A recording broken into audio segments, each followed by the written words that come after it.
Farmer is a man that I'm going to do that shout out for today. Said that with the black hair, I look like Shemp from the Three Stooges. And you gotta love a sense of humor like that. So I have been watching his videos, and he has been enjoying my videos as well. And I came across the video this morning from One Lonely Farmer that just has to be watched by everybody. So I'm going to put the description, the title, and the link in the chat window for that, and give him a proper shout out for several reasons. But before I finish with One Lonely Farmer, there's going to be an additional shout out. One Lonely Farmer is in America. The additional shout out is to the best Philippines blogger in the Philippines, bar none. I don't care what anybody says.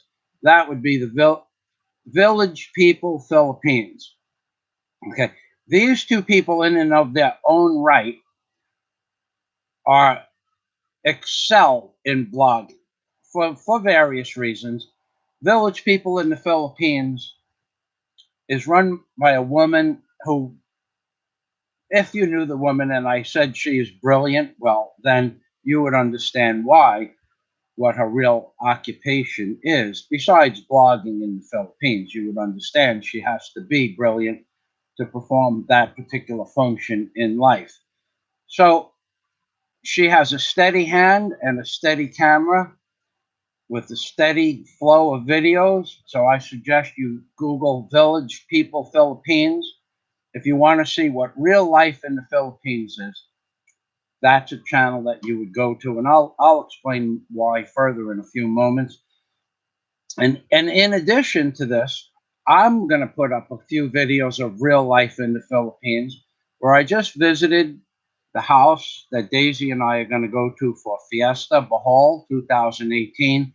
And there's close to 50 kilos of pork being butchered and prepared. And I'm going to show you in the video, which is going to say Bohol Fiesta 2018 food preparation. I'm going to show you a real live wooden cooking facility, 2 burners, and I'm going to show you where the wood is stored, and I'm going to show you the pots boiling on the on the ceramic crock pots, which is really interesting. And I will show you how the food is prepared and how the food is prepared by there are 7 men and 3 women preparing food for tomorrow's fiesta. Okay, and I'm going to show you all of that in the video that's going to be loaded after I do this live stream. So this is my beautiful assistant, Guapa Daisy May, who has just prepared our food for the day. And what are the foods that you prepared? Foods. What did you chop? This morning? Yeah. Batong. You speak it in your language and I'll say it in English. I chop Bisaya? You speak it in Visaya and I will say it in English. Okay? Okay. So one piece of information at a time. What was the long things that you chopped? That you would take? Batong. Itatad na ko ang batong. Batong is like a string bean, but it's 2 feet long. Okay? An excellent source of fiber. And another thing that you chopped? The repolyo. The what? Repolyo. What is that? Repolyo. I don't know. Which one is that, honey? Repolyo. Huh? Cabbage. Repolyo. Cabbage. Yes. Daisy chops up the cabbage. We put cabbage in all our meals. We put some form of vegetable in everything we eat. If we're eating rice, we put some form of vegetable. If we're eating canton or bihun, we put vegetables in it. It lets everything flow more smoothly at the end of the day. So Daisy chopped one head of repolyo. 3/4 because Yesterday I used a quarter. Okay, so yesterday we used a quarter in the rice, yeah? Yeah. Yeah, okay. So today is 3/4, and what else did you chop? Atsal. Atsal. That's onions, yeah? Is that onions? Bell pepper. Bell pepper. Atsal is bell pepper. Far be it from me. I have no memory for some things. Okay, and what else? The ahos. The ahos. Now that's my favorite.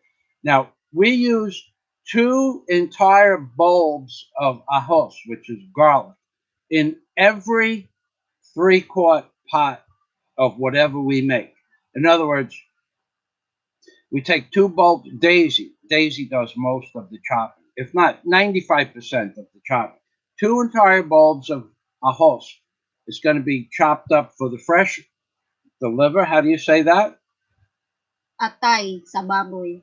Atay sa baboy. Yeah. Okay, the fresh liver that we got from the store, but it's fresh. It wasn't frozen. Pork liver. We put about 1 bulb of garlic chopped up in that, and then we take another bulb and we make 10 eggs scrambled with the other bulb of garlic.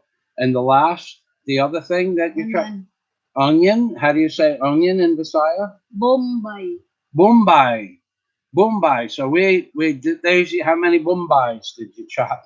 Oh, one head. One Bombay chopped very fine. She's going to show it to you in a minute. And the last thing that you chopped, What's on?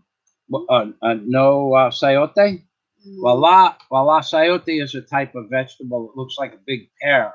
So that's what we cook. We cook fresh every day, about a 2-quart, 2.5-quart pot, plus the 8 or 10 eggs that we fry up in garlic, and a small amount of onion. So now, Daisy, show them the garlic and the onion. Is it still out, or did you put it away? I put it in the refrigerator. Give it to me. I will show them how well. So Daisy and I, we prepare our food every day, and then we go out and work. But this is Fiesta week, so we have to prepare also. After we cook our afternoon meal, we have to prepare.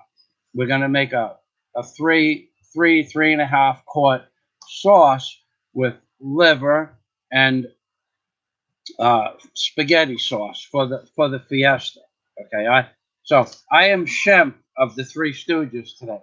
So Daisy, this is Daisy's idea of and how she chops the garlic and the onions, very small and very uniform. Daisy, close the curtain all the way, please. The sun glittering off the ocean. There you go. That's much better. Thanks, honey. The sun glittering off the ocean is reflecting in my eyes. They just chopped all the weeds down and trees down next door to my house. Now I have a clear shot of looking at the ocean. So the Shemp look is probably going to disappear in a little while because it's going in my mouth. I'm really not. But I wanted to thank One Lonely Farmer for watching my videos. So now let's talk about One Lonely Farmer who okay, this man. Now I have repeatedly said that no one in the Philippines has my skill sets, okay, combined. However, there are people that have my skill sets, but they don't make videos, so I don't know about those people. But I do know about One Lonely Farmer who lives in America, and his channel has 116,000 subscribers. So he's not, he's a serious YouTuber. But what makes him a serious YouTuber is he owns all of these pieces of equipment or repairs equipment of any type, of any variety, of any make, of any manufacturer. Now that in and of itself, to know all the different methods to repair, he explains in his videos. Like if he's explaining how in the video that I'm going to post up on in the chat window, One Lonely Farmer explains how to repair a bale, a hay bale, a 4-foot by 4-foot hay baler, and install new blades. But then he explains the difference between the type of baler that he's working on now and the other various types of balers. And don't ask me what they are, because although I just watched a 19-minute video, I wouldn't remember the names of the different farm equipment. But what I do see in his videos is a full-blown man cave shop. The man has everything he needs to manufacture, remanufacture, make, or create everything in his videos. So if anybody's watching, just hold off on the chat for a moment. I want to post the link to the video I just watched this morning, one of his newest videos. And from the beginning of the video, you just have to watch the first 10 minutes. So when you get a chance, you go to this man's video. But especially what you got to understand about this particular gentleman and this particular video is, in this video, not only will you see his mechanical skills, but you're going to see a man, or what I call a man's man, and the skill sets that go along with being a man's man, where he is verbally abusing the people that he is working with, but in a comical sort of way, like telling them, for instance, when you're ready to listen to reason, just do it my way, because my way is going to work better than your way. So, but he does it with a smile on his face, knowing that he's right, and the other person is saying, "I got my upping hands on it. I'm doing it." And then he goes, "Do you have all 5?" And the guy goes, "There's 5."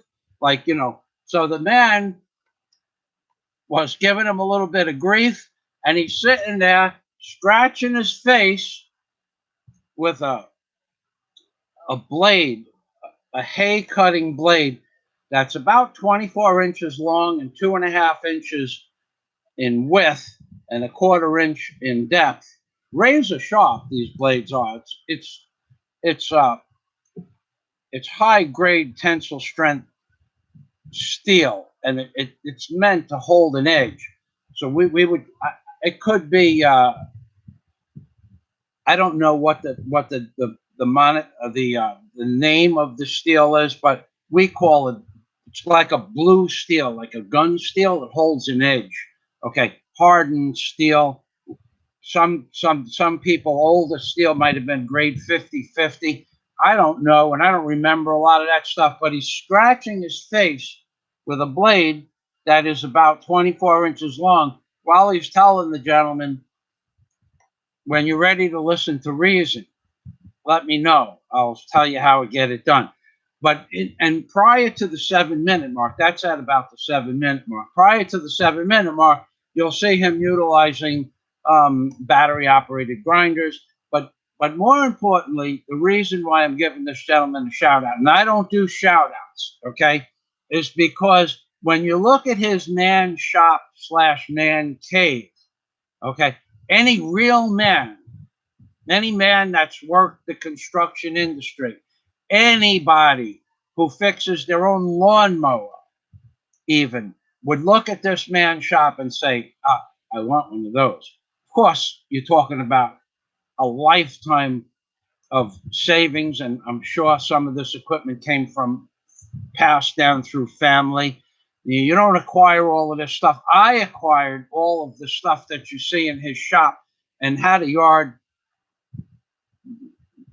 comparatively smaller, but I had a smaller operation, but I had the same equipment, okay, in Florida and New York. Okay, so when I look at this gentleman's One Lonely Farmer, when I look at his videos, I say, God, I have been reduced to a mere fraction of my use, what I used to be capable of doing. I had a 300 amp welder with a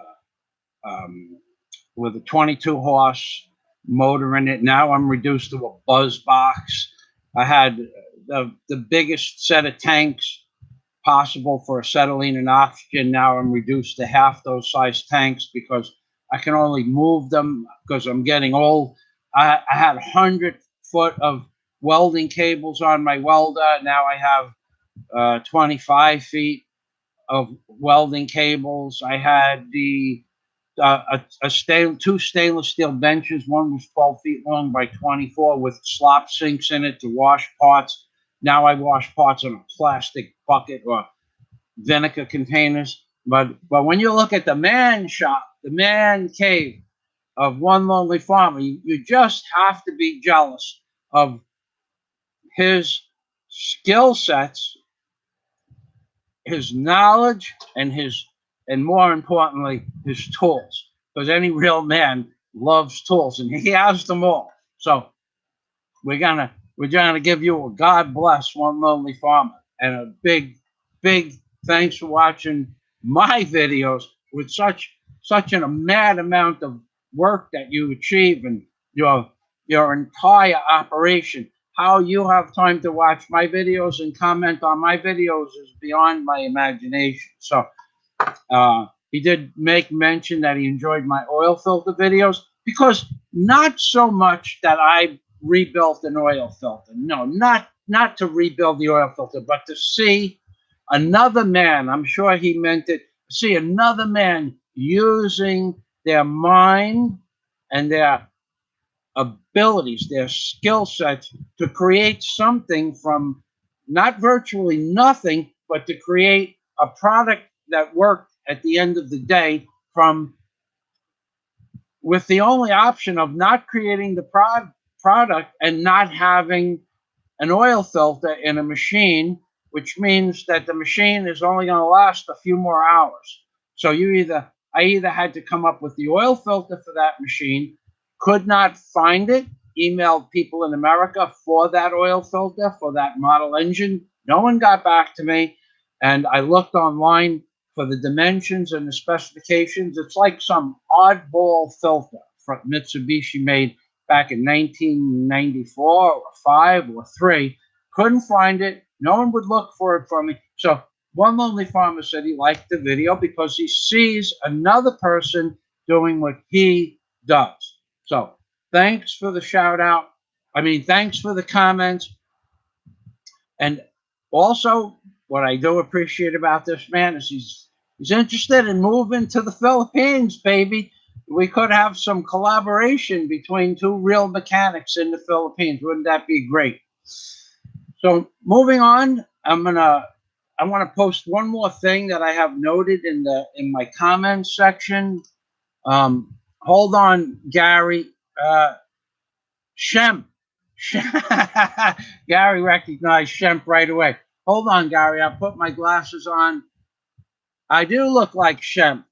I actually do. I actually enjoyed. That's one of the things about One Lonely Farmer. He's got a sense of humor too. So hold on. Let me just get one more thing up there. This is what I wrote back. I was sharing One Lonely Farmer's blog with Daisy May, by the way, telling her and showing her that, in fact, there are many people in this world with various skill sets, okay?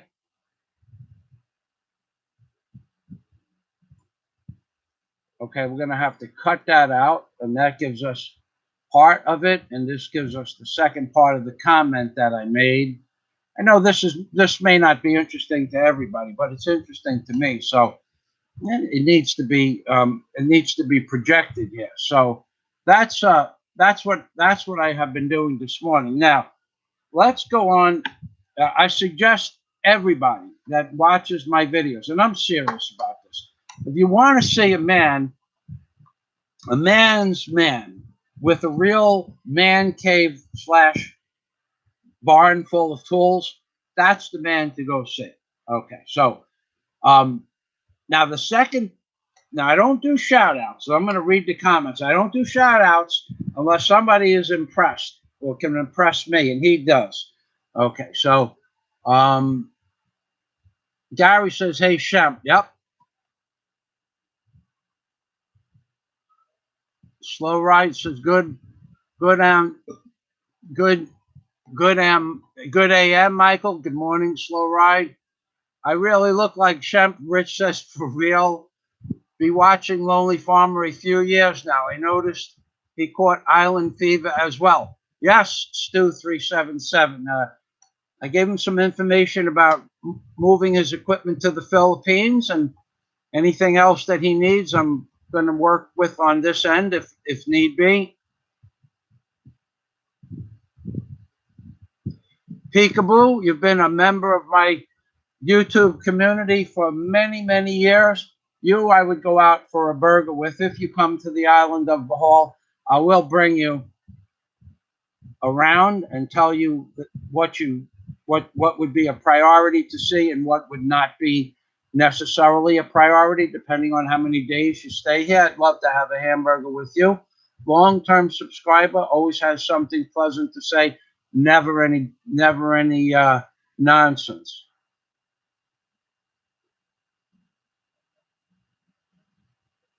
Stu, I don't know about that. I'm not sure about that particular question. I can't believe anybody. He's in the farming industry. I'm going back to the Shemp look right now. I'm going to go full Shemp here. Hold on. Going full Shemp. There we are. Either that or a young Howard Stern. Okay, so full Shemp. Okay, so I don't know about that. I mean, any intelligent business person, he has a business, has to understand politics. Jack Thompson, one-legged sister. Now, there's one of my Patreon members who's been with me for as long as I can remember. Good day, Jack. God day to you, Jack. Never go full Shemp. But, you know, maybe there's more to that than, maybe there's more to the full Shemp than I know about. You wanna expand on what full Shemp means? Please, maybe full Shemp is a little light in the loafers. I don't know about that. I only know Shemp. Last time I watched the Three Stooges was probably back in the 70s. So, okay, so the second person. Now moving on. All right, we'll just go 3/4 Shemp, and we're not going to go full Shemp if full Shemp is a little, a little light in the loafers. We ain't going there. Okay, so we have to put him over to the. Anyway, so the second person I want to give a shout out to, can't go full Shemp, half Shemp without hair in front of the eyes. That's what and I remember it being curled like this. Second person, oh, that's just not good. All right. The second person I want to give a shout out to is Village People Philippines, baby. Now, this particular woman and I happen to be, we have never met, but we happen to have a very good relationship for about a year and a half. And we do speak directly to one another on the telephone. And she is just a wonderful, intelligent person. Okay. She makes videos about the Philippines, kind of like the one I'm going to release in a little while, about what it looks like inside the house of a middle-class Filipino family. Now, no faces are in the video. Everybody that you're going to hear or I'm going to speak to in the video, they all have this aversion to having their faces put in the video, because in the Philippines, they believe that if you videotape somebody or take a picture, somehow their soul is diminished. So I respect that, and they know that, and they allow me to make the video that I made this morning, which is about 14 minutes long, showing you 50 kilos of fresh pork being butchered, including the chopping part of it and the way they cut the meat and the different cuts of the meat being prepared by 7 different men whose faces you won't see, but their end product and the primary product of the pork you're going to see. And I'm probably going to put, I have the sound of the baboy, the hog, pig, the pig being butchered, I'll probably have Daisy May work in my movie maker to put the sound together. I'll put them as separate videos, but then I'm going to put the goats and the sound of the pig being slaughtered. No one wants to see a pig being slaughtered. I got news for you. It ain't pretty. It is interesting, but no one wants to see that. So I could have made a video of that, but I have one of those, and YouTube really has a problem with showing pictures of pigs being slaughtered. So, wow, the Shemp look is really interfering with my style. So, Daisy, put the fan, put the fan, put the fan, put the fan more to my back so it's not blowing my Shemp in my face. So now in the house that I made, that's perfect like that. In the house that I made the video of, you're going to see a middle class Filipina kitchen, and you're going to see a real wood stove and the wood that's stored under the stove in preparation for the Fiesta. And this house, I also give much of any spare lumber or tree stuff that I take off the beach that I don't use. I give it to this person. Any foods that we're not going to use, or sometimes they get old on the shelf, I bring them over to the family, and I give that to them because they always invite us to their parties. And I've been going to this particular house for several years now: Christmas, Easter, birthday, and this is the Fiesta. But I don't make videos because no one in the family wants to be shown on thing. So digressing back to Village People Philippines, this is the exact type of video that I'm talking about now. That Village People Philippines goes into the house, into the family's living quarters, onto the family's farm, into the actual environment of Filipinos in the jungle type environment. And she makes an excellent video. She walks around the streets in the carbon section of Cebu, and no one harasses her because everybody knows she's a poor Filipino. Whereas when I walked through the carbon district, every single person wanted to sell me a watch or a wallet or a towel or something like that. I mean, it was like, please, I don't want any of this stuff. But every 6 or 7 meters, there's a man or a woman trying to sell you something. So she is not encumbered by this because they all know she's a poor Filipino, LOL. And they all know I'm a rich American, which is not true. I'm just an average American living in the Philippines, trying to scrape a few shekels together, as Rabbi Jew Barker might say. I'm a very poor man living in the Philippines. So, but the Village People, go see her channel, Village People Philippines, and you'll see real life in the Philippines. Now, there's some other foreigners that do that kind of stuff, but they don't even come close. Number one, the other foreigners that make videos about the Philippines don't speak the language. And then she speaks all the dialects because she was born in Cebu. So she can speak all the dialects, understand it, and interpret it for her viewers. She's a great channel. She's got a perfectly steady hand, an amazing, even when she's jumping on and off curbs, an amazingly steady hand all in all. So those are the 2 shout outs that I want to tell people about. I don't do shout outs, and I have a reason why I don't do shout outs, because most of the people that you do a shout out for will not be around long enough. I've done a few shout outs, and all those channels are gone, the ones I did the shout outs for. So I took the videos down. But what I do appreciate in a man or a woman is skill sets, various skill sets to a high level of expertise. Village People Philippines, if you knew this person personally, you would understand the genius that you have to be to perform the function in life that she does, besides the videos. And One Lonely Farmer is self-explanatory. So let me get back to this. And then I'm going to ask the people that are watching, which are 15, if you have a question about something, if you want to talk about something, you can ask the question. This is going to be like a question and answer period for a short while. This video is not going to go 2 hours like the ones normally.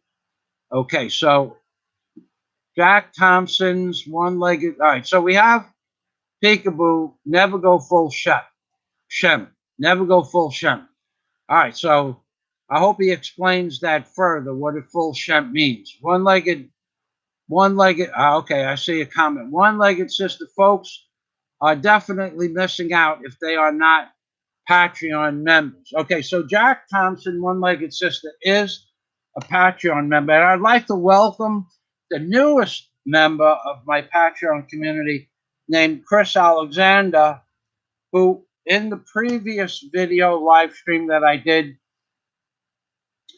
mentioned about the opening move, the most common opening move of a chess game, that being, let's see if we can find that. Yeah, we can. Okay, I have that right here. The Roy Lopez, also called the Spanish opening or Spanish game, is a chess game opening characterized by the moves e4, e5, nf3, nc6, and the first move is one. The first move is e4, e5. Okay, the second move is November Foxtrot 3, November Charlie 6. And the third move is Bravo, Bravo 5. Okay, so fiver. So that's Chris Alexander, and I asked him to explain that chess move to me yesterday, and I was a little bit, I asked him 3 times, and I'm going, why can't you answer the thing? But the reason why he couldn't answer the question to what that chess move was, which is, he did put it in the video, it's probably, I don't know, close to 1,000 characters. So he did explain it. And then at the same time, he became a member of my Patreon account. So welcome, Chris Alexander. So now I'm going to go back to, let's see, where are we here? We have to, I can't find my, you know, you can see me, but I can't. Okay, so yeah, on my going back to Jack Thompson. Okay, let me define my Patreon account to the people that are here for the first time or people that have never heard it. My Patreon account is all the videos that YouTube has deemed not politically correct and has either censored to the point of putting age restriction on the videos, or they've never asked me to take a video down. Those people that you hear, YouTube sent them a letter saying, please take the video down. I have some of the most non-politically correct videos ever. So I have made videos that disturb people's hearts and souls about some politicians, and I have actually made videos of some of these politicians in some really, really, really strange places, okay? Doing some really, really, really strange things. So YouTube has decided to demonetize several of my videos, put age restrictions. So what I said was, you know what, YouTube, nobody gets the benefit of watching any of my politically non-correct videos on YouTube. I transfer them over to, I shut them all off, about 600 of them, and I'm transferring them over 2 or 3 a week to my Patreon account. So I even have about 150 that have never been published with 0 views or 1 view that I'm going to look through them. I found one out of about 15 that I think if I changed the title would be acceptable on YouTube without getting a strike. Some of them would get you a strike. Most of them would just get age restricted. So I just said, you know what? No, I'm not going to deal with age restriction. These are special videos for my Patreon members. In addition to making some strange videos about politicians that are on my Patreon account only, I tell you my true feelings about the politicians. What should happen to people that lie in real life, and what should happen to politicians that lie in real life. It's never going to happen. It's never going to happen. What you're looking at in the political arena is just that. Science fiction is politics. Politics is science fiction. And when I'm done going back and forth to New York and transferring the last piece of things that I wish to bring to the Philippines, I am going to go on a tirade about politicians and family members that are politicians. It is going to be astounding. But I have to wait because I really don't want to deal with the some of these people are very influential. So I would prefer to have it my past be in New York and not have to go back and face any of the consequences for putting out the truth about the politicians I know in real life. Okay, so I put that kind of stuff, and more importantly, the truth that there is no truth in politics. Okay, I have experienced firsthand things that you couldn't even begin to comprehend. When you see in the movie 6 Inches of Money moving from one car to another, and there's supposed to be a gangster and a politician transferring monies and information, you have never seen that in real life. I have seen that in real life, and I will give you names and dates, places, and addresses. But for now, that stuff has to remain in the private venue of my mind. So, Mr. Obama, Chris Alexander also is one of the people that loves to watch Mr. Obama fly. So I made a special flying apparatus for Mr. Obama, and he flies. Mr. Obama flies. He's not exactly. I wouldn't call him Peter Pan, but he's strung up like Peter Pan in the movie Peter Pan. So there's Mr. Obama flying. He's like, oh, I would make a circle like an airplane, and then comes around from west to east. That was east to west.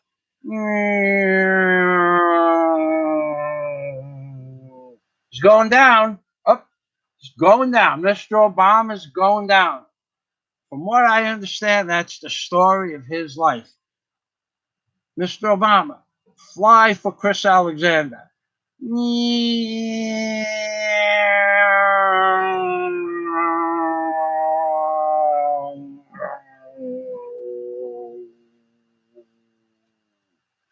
That's Mr. Obama going down. I bet you I excited quite a few people. All right, Mr. Obama, fly like a Superman. Ready? I'm going to give him a little pat on the butt ski to help him fly. Watch this. 1, 2, 3. It's Super Obama. And he's gone. Like that.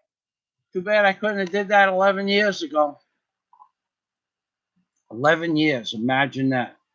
That man has been interfering with the world affairs for 11 years, and it doesn't end. All right. So, funds held for review. Let's see where we are. Let's see. Peekaboo message. The messages. Yeah, now I don't do that sub for sub stuff on my channel. Funds, Buzz, thanks for asking, but don't even no one.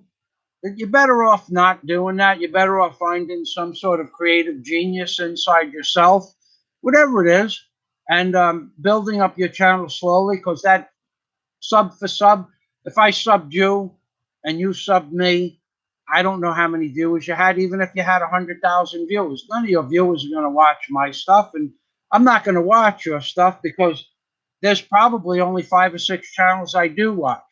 So I wouldn't yours, unless there's something spectacular, I wouldn't watch your channel. I'm not saying anything bad about your channel, Fuzz Buzz, and I am, whatever's that, Funny Buzz, Funny does the bowl. But anyway, if someone wants to go look at his channel, they can do that. But I don't do the sub for sub. I never asked for the sub for sub. I built my channel up from nothing, using props like Mr. Obama. Well, did anybody ever say Mr. Obama? Hello, Mr. Obama. Mr. Obama made Michael Fazio famous. So for anybody that thinks I don't love Obama, you have been mistaken. I love Mr. Obama so much. I'm going to give Mr. Obama kisses. Kisses for Mr. Obama. He made me famous. Oh, Michael Fazio, could you bring in my buddy?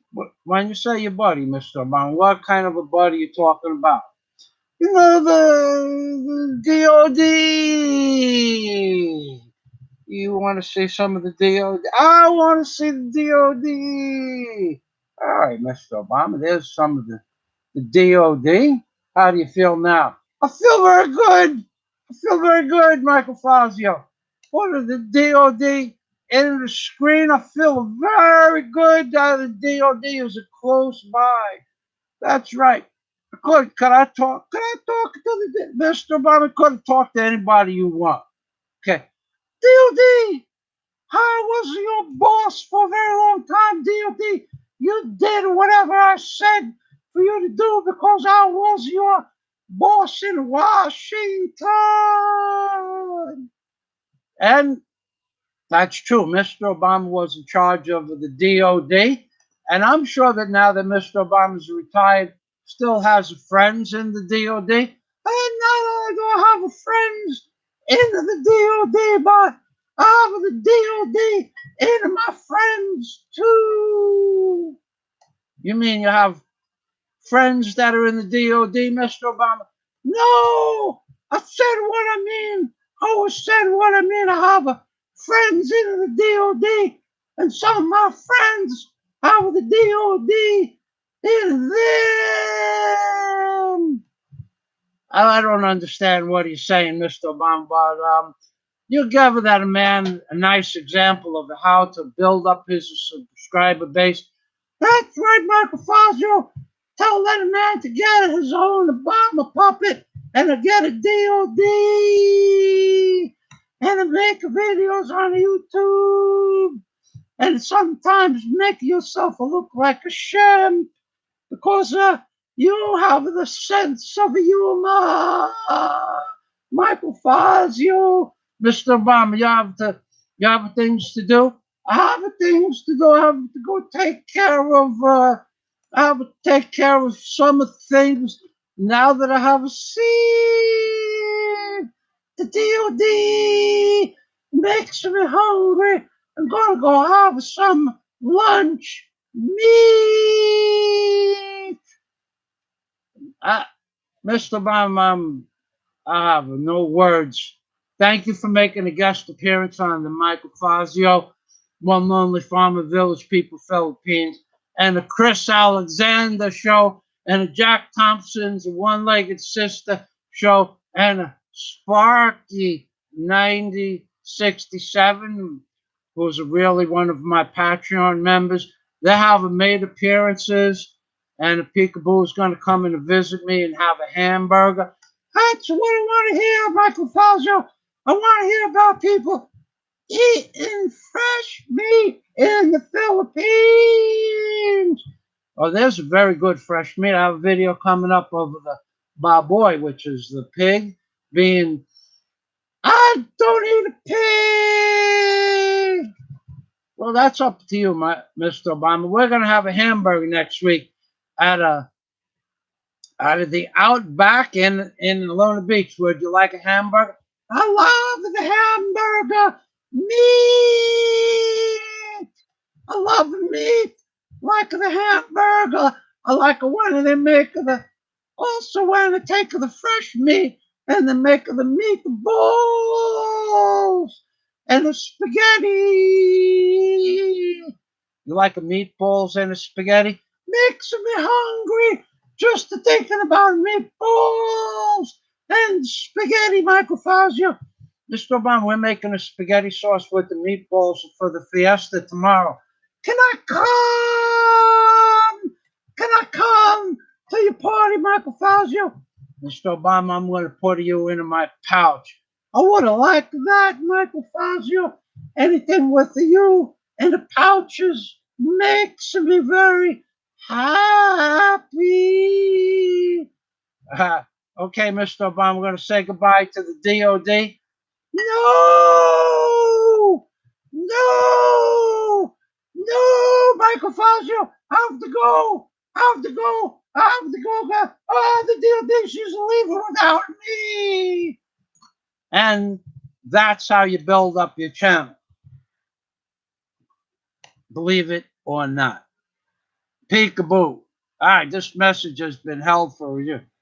Okay, so we're back to, let's see what we have here. You are rich in life experience that others dream about. Aaron Taylor. That's right.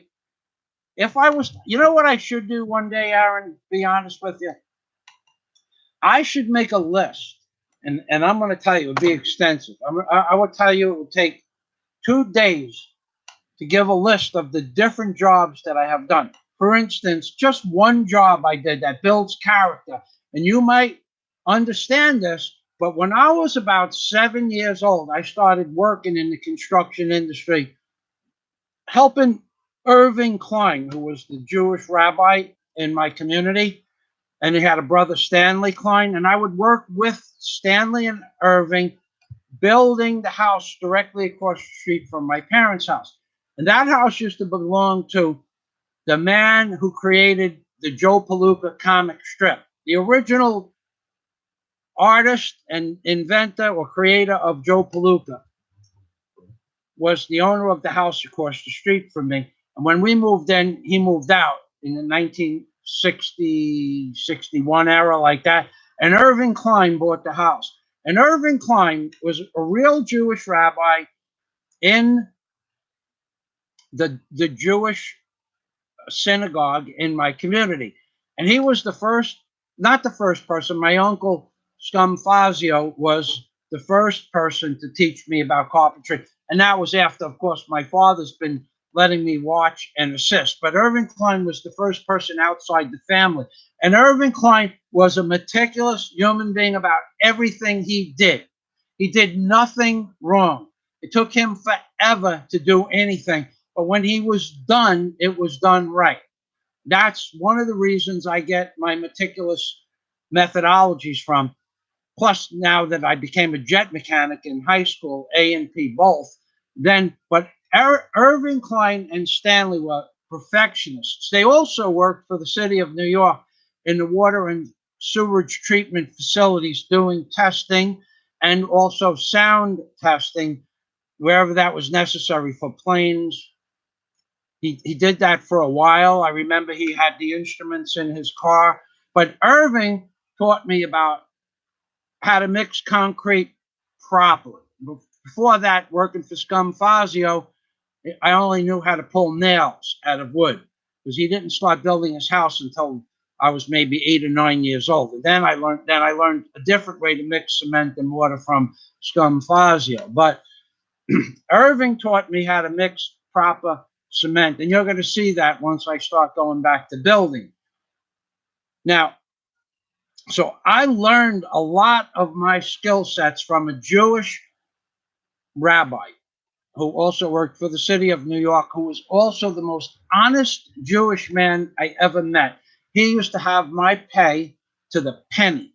If I worked 50 minutes, he wrote it down and he paid me for 50 minutes. No more and no less. And he never tried to screw me out of a penny. Started working for him when I was 7. He died when I was about 22 years old. And then I finished his house. And that's how long we worked on this house. For 14 years, I worked on his house with him. The last 2 years, mostly I did the work myself with my own men. But then when he passed away, his wife, Muriel Klein, had me do all the build all the decks and the concrete and the garage area and the finish off the roof. And then Scum Fazio, my uncle, finished the interior of the house, and I worked on the interior with Scum Fazio and Ronnie Call. But that was from there, from Irving Klein's job, I met a man that needed his septic tank, because we had septic tanks on our block. I met a man through Irving that needed his septic tank cleaned out. And the way you cleaned out a septic tank when we were children was with a 5-gallon bucket. So you opened up, first you dug about 6 or 8 inches of soil with grass, mostly, or weeds on top of the soil. You opened that up. And what you were going to come to is a couple of layers of tar paper, maybe an old rug on top of the tar paper, so that the weeds didn't go through the tar paper. Now you pull the rug off, and you or an old tarpaulin, because they made canvas, impregnated rubber canvas tarpaulin, and then you take the tar paper off if that was there, and then you have the plank. So you got to open up the whole top, because usually when you open the tank to clean out the solids, you usually put a new top on. Now the benefit of working in this type of an environment is you can take the solids to any open lot back in the 60s. I was like 8 years old, maybe, when I did my first septic tank. So I would take the top off.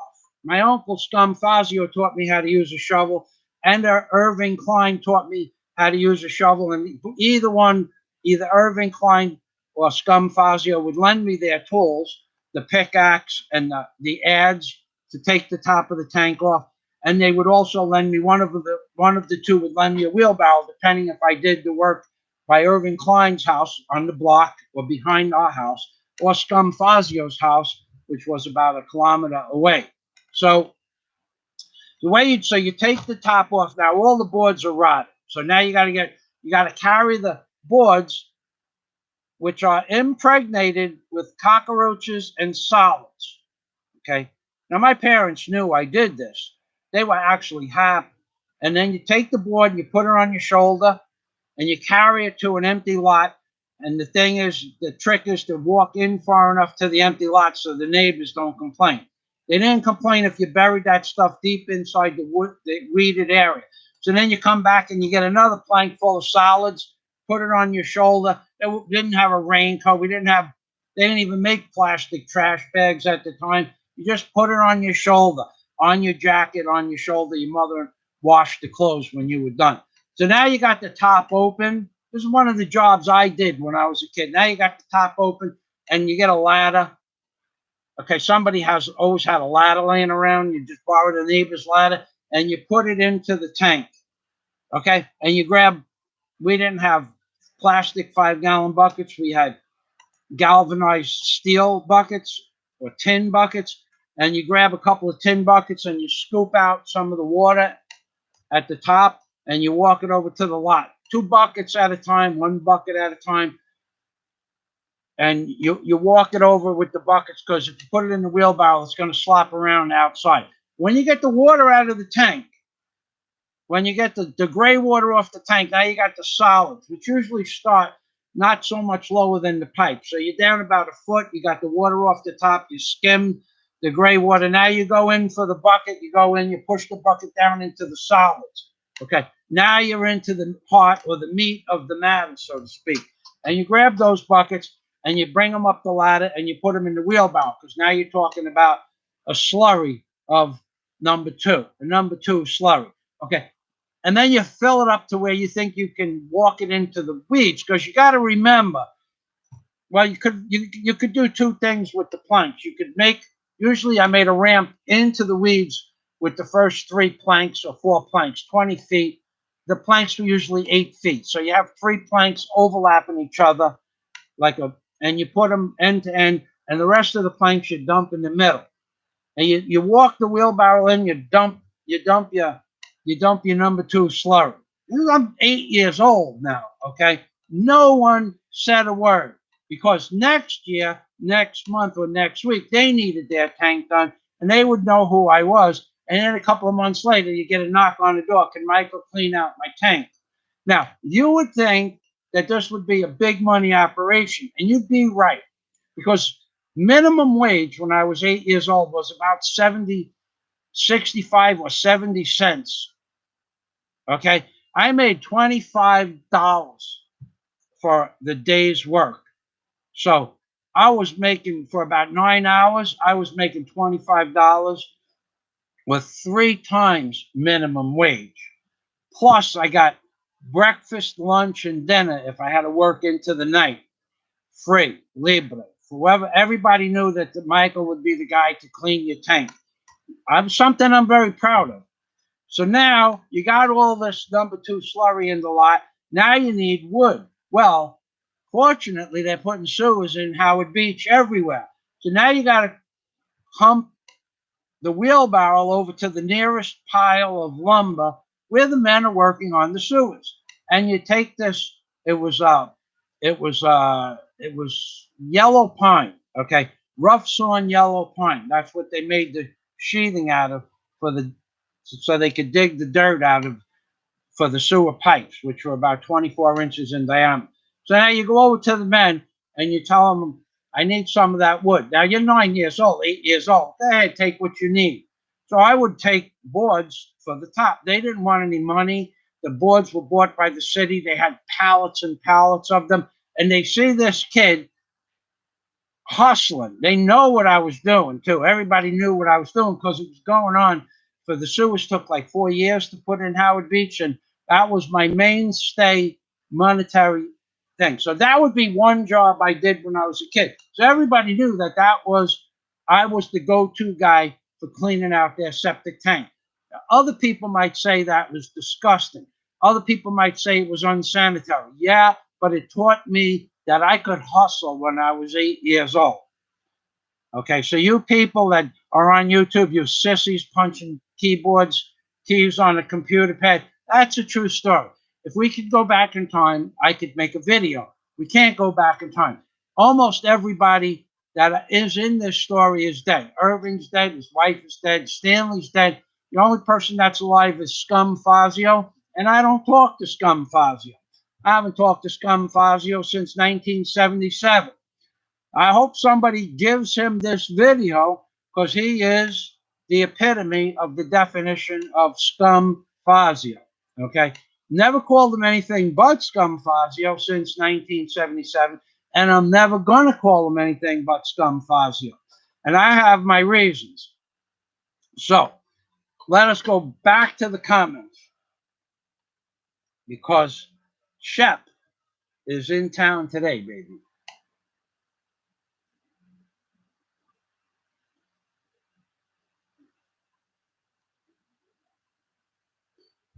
Peekaboo wants to bring something to me.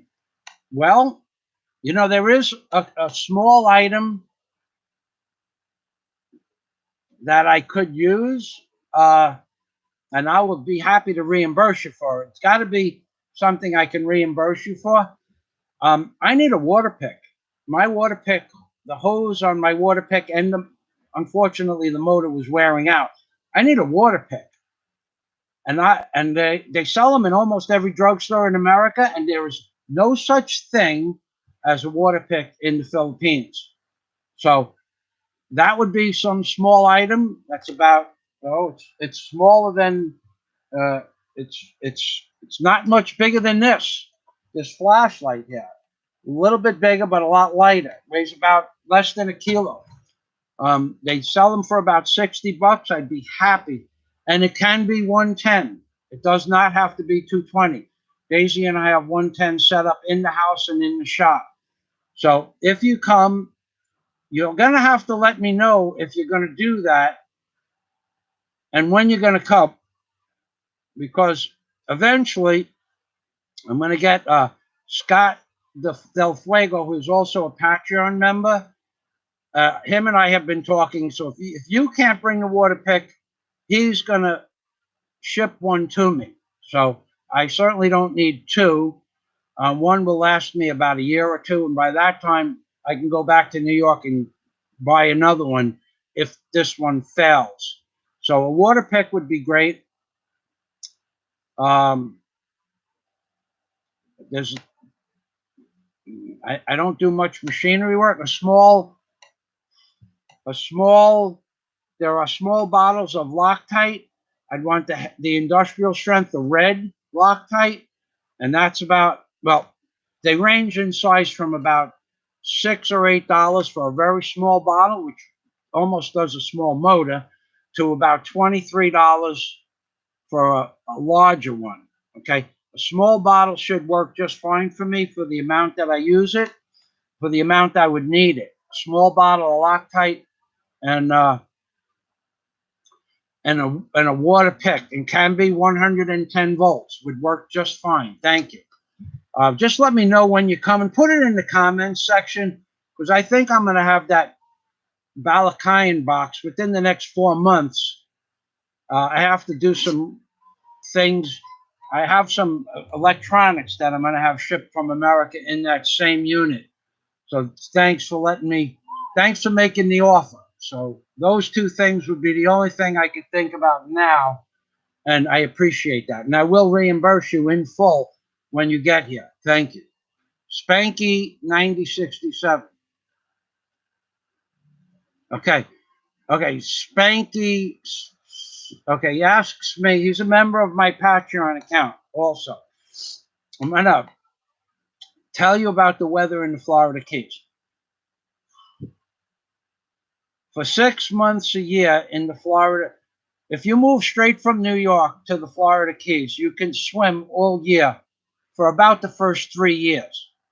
After that, your body starts to get acclimated, and each year that you're there, it's harder and harder to swim in the ocean water, because the ocean water goes down to about, I would say, the mid-60s in the winter in the Florida Keys, which might not be so cold if you lived in New York, because when you first get there, it's okay to swim in 65-degree water, and you could swim for hours. But after 3 or 4 years, I noticed I would get cold, so I had to wear a thin wetsuit. The weather in the Florida Keys from April to November could be 90+ degrees. And I've seen it happen. One year the weather was 88 to 92 degrees. It's never going to get hotter than that in the Keys. But it was like that from mid-April all the way through till November. About 80% of the days were up close to 90 degrees. But most of the weather goes from 74, 75 to 90 between April and November. But in November, I've seen it go down to 40 degrees in the Florida Keys, where that's cold. People, not me, but people that were born in South Florida wear earmuffs and mittens in 40-degree weather. And 3 layers or 4 layers. They'll wear a t-shirt, insulated underwear, a flannel shirt, and a jacket in 40-degree weather. For me, a flannel shirt would be more than enough with a t-shirt underneath, one of my Zola shirts, but no earmuffs, no hats. But so 40 degrees, it goes down to, so the weather is completely different. But I would say the weather is nicer in the Philippines because although there are no seasons, so to speak, the weather here every day is somewhere between 74 and 88 degrees every day. So you're guaranteed not going down less than 74, and it's not going higher than 90. Never going to go higher than 90. I live between the ocean and the Bohol Sea, and the water temperature of the ocean is a constant 77, 79 degrees all year. So you can't have anything colder than 74 degrees, and I don't even know where that comes from. Never been cold. I've never been cold here, ever. Okay. It's been cold when it rained, and the rainwater was cold, and you take a bath. That's cold. In cold rainwater when it's raining. But if I was acclimated to living in New York, that water would be bath water. So the water temperature here is a constant 77 to 79. It never changes, ever.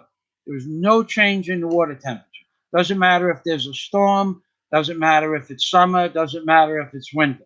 2 or 3 degree water temperature is maximum change. The air temperature ranges about 16 degrees up or down, 8 degrees plus or minus from, let's say, 80, 85 plus or minus 8 degrees, well, say 82 plus or minus 8 degrees. That's all it changes. So I like the weather here better because that allows me to swim on any given day, which I can't do because of my foot. And a lot of people are asking me about my foot. So if anybody wants to see, the healing process is about a month away. If someone wants to see the healing process on my foot, put it in the comments section, and I'll jump up on the stool and show you the wound after 63 days. So, okay, now Aaron says the heat here is much more intense in the Philippines than the Keys. Well, that's true for the winter part of America in the Keys, but the summer part of America in the Florida Keys, Aaron, I don't know if you ever lived there, but I lived in Key Largo for 19 years. I've seen in my backyard with my thermal imager, whereas a 93 or 94 degree day with no clouds would bring up the temperature of this tarmac to 171 degrees, the black tarmac, and the same for the tires on the cars or my backhoe or my Bobcat tires. So I don't know. I'm thinking that would be also the same here because my thermal imager doesn't work, but I've gotten it up to 163 degrees when it did work here. So it is similar. So more intense, I would say similar when the maximum intensity is peaked. So in other words, I've seen 163 degree tire temperature, the outside rubber, because it's black tire temperature at noon here in the Philippines, and I've seen 171 tire temperature with the same gauge, the same thermal imager in the Florida Keys. So there's an 8 degree difference, but it's when you're talking about working out in the sun, that's pretty much the same. It's similar. More intense to the point, yes, it's more intense because it lasts all year, never stops. In the Florida Keys, you get a break for 3 or 4 months. So to that degree, yes, it's more intense. Okay, so Gary said thank you. The humidity is about the same because Florida Keys, I lived on the water, and here I live. It's 33 meters to a white sand beach, and it's another 8 meters to the ocean, and that's in front of me and behind me. It's not 500 meters to the ocean. I live on the Bohol Sea. It's not 500 meters to the ocean. So that's true. Now, all right. So here we go. Here we're gonna get. Yeah, Peekaboo. The Obama doll looks like a black Eddie Munster. Ha! Let me see. Mr. Obama, come over here. No! Will not come. Have a company. Bring the company with you. I gotta bring the company with me. That's what I just said. I had something in my ear. I couldn't hear you. Bring the company with you, Mr. Obama. I'll bring it over here. So, okay, Mr. Obama. Those look a little bit like an Eddie Munster. So you was busy, entertaining. I was busy, Michael Fazio. I was entertaining in my ear. My ear was not facing you. I could not hear you, Michael Fazio. Mr. Obama, there's a man named Spanky 9067. It says you look like an Eddie Munster. I do. I do look like an Eddie Munster, Michael Fazio. I am very much like Eddie Munster, especially the last part of his name. I don't know if I want to go there, Mr. Obama. I have to say, you go back to your company. I was having a nice chat with the Department of Justice, otherwise known as the DOD.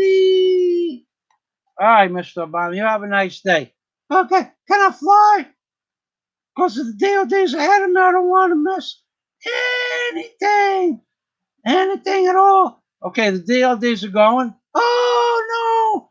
Oh no! Let me get over there. I'm flying over to the DOD. I'm on Air Force One. Mr. Obama's flying and flying. Thank you for pointing that out. Peekaboo.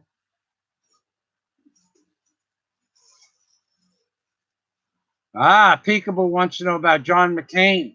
I was going to keep him out of this, but here's my thoughts about John McCain. I made videos about John McCain that I got strikes for, telling the truth about John McCain. I made videos about John McCain and the fact that he did what is called a wet start on an aircraft carrier, that as a trained professional pilot, he knew he was not supposed to do, and that caused the deaths of 134 pilots, co-pilots, mechanics, and deck personnel after he made that catastrophic disaster that he calls an accident. He is responsible for the death of 134 people on the aircraft carrier Forester, if I remember the name correctly, because I've watched 3 videos, but I remember reading about this years ago, and I put this information up on YouTube, but not in such a professional and politically correct fashion as I did just now. And I actually used some words YouTube frowned upon. They gave me a strike and they removed the video. But I have those videos up on my Patreon account if you're interested in looking at them. I will not send them through the mail privately. When you get here, I can allow you to see them, but I do not send the links to those videos privately unless you're a member of my Patreon account. And I'm not asking you to become a member, but these videos are on the level that, well, YouTube decided to give me strikes for those videos. I almost lost my channel back in 2010 because of that, because of John McCain. And all I did was tell the truth. But digressing back to today's commentaries on John McCain, I watched Bobby Powell's. Now, he's another great channel, but I wouldn't give him a per se shout out. He's a very, very nice gentleman, very educated, comes from Alpena, Michigan. It's a really small town.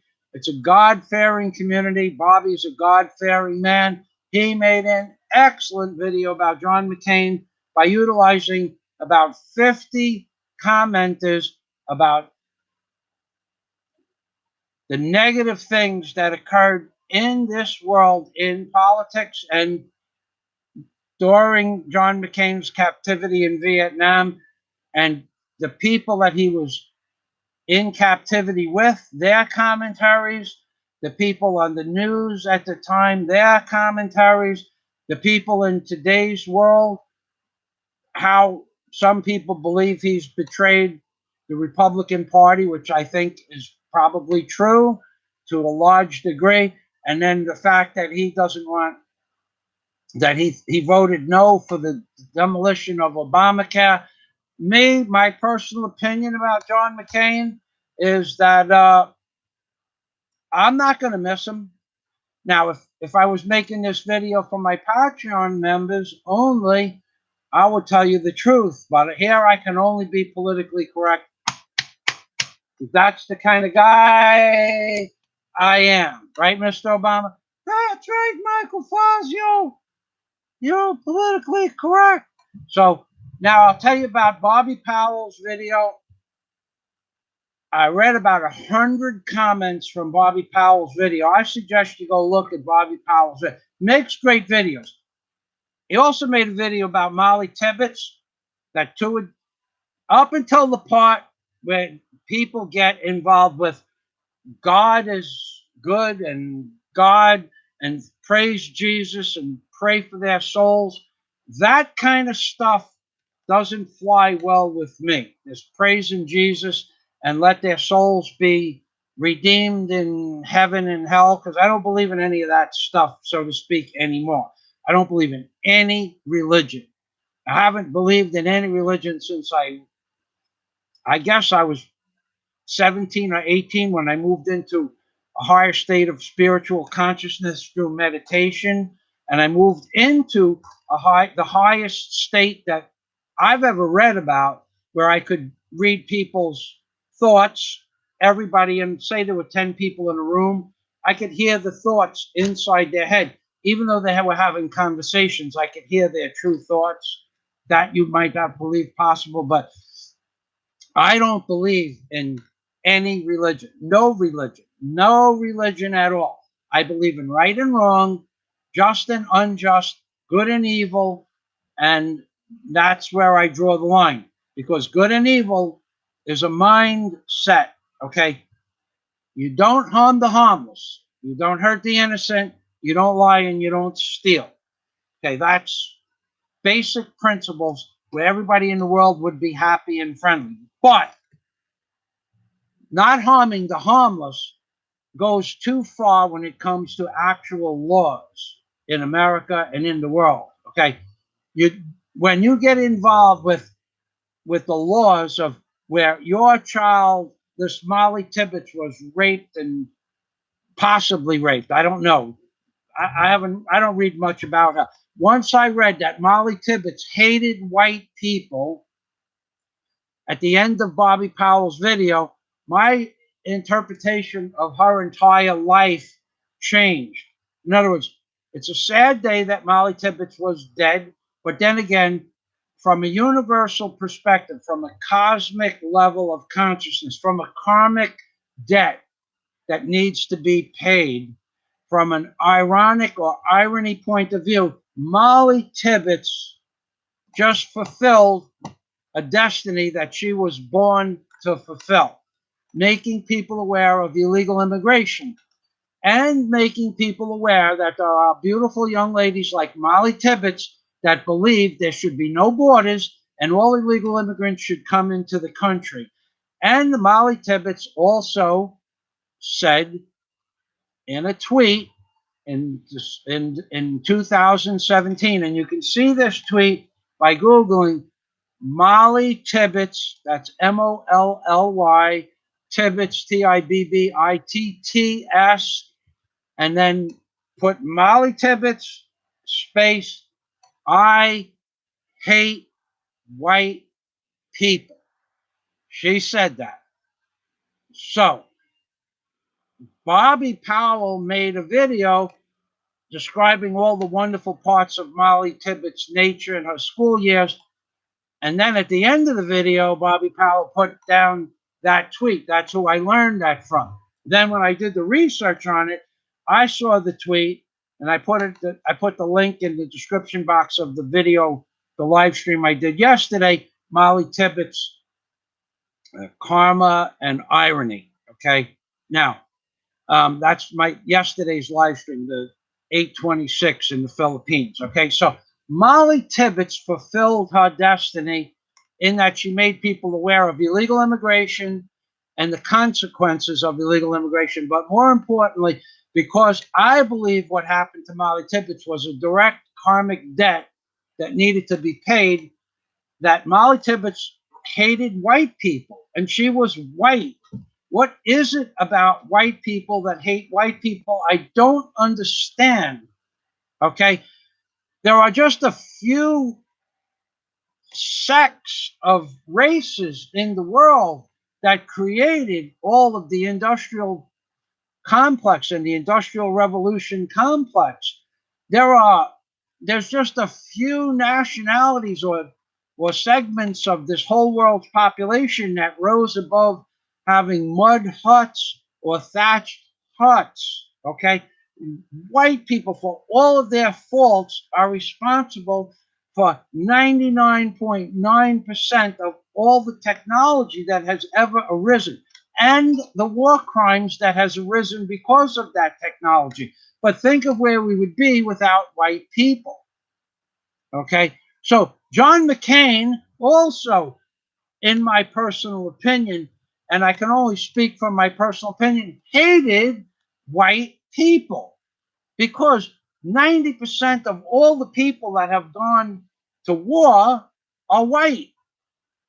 And he is a warmonger, the ultimate warmonger. He had never voted against going to war. Now, he did it for monetary purposes.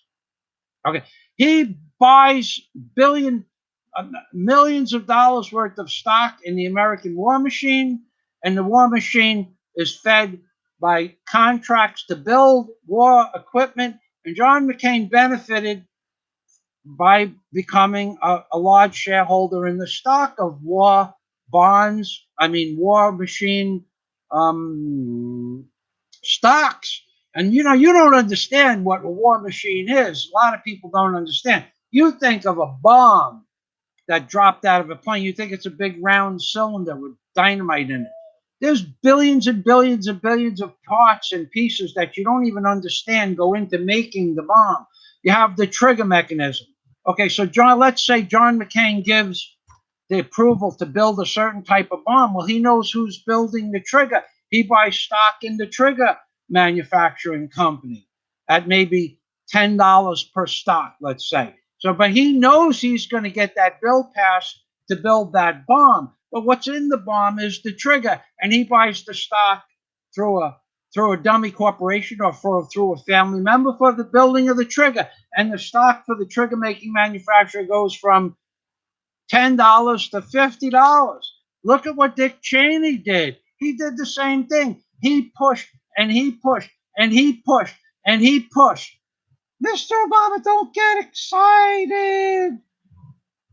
Dick Cheney, don't say Dick Cheney and pushed. Rabbi Chewbacca, don't say Dick Cheney and pushed in the same sentence. It makes me want to go back to the bathhouses and to take a nice hot bath with my friends. Mr. Obama, please. Dick Cheney pushed and pushed and pushed and pushed to build for scanners in the airports. And the department, now they're pushing for the Department of Traffic where you can't even go into a train station. They want you to be scanned.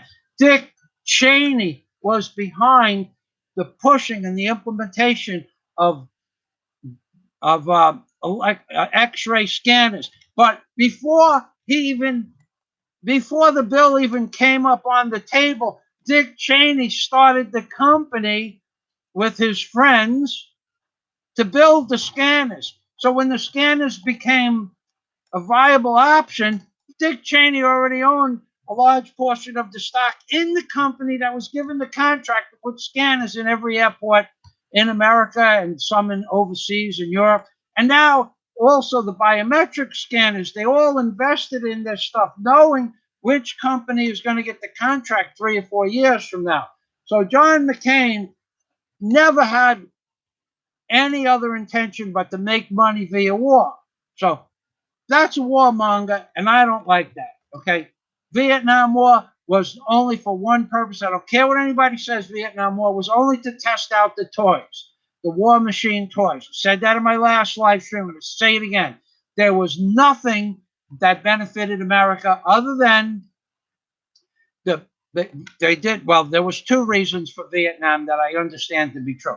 They had some ridiculous amount of bombs left over from the Korean War.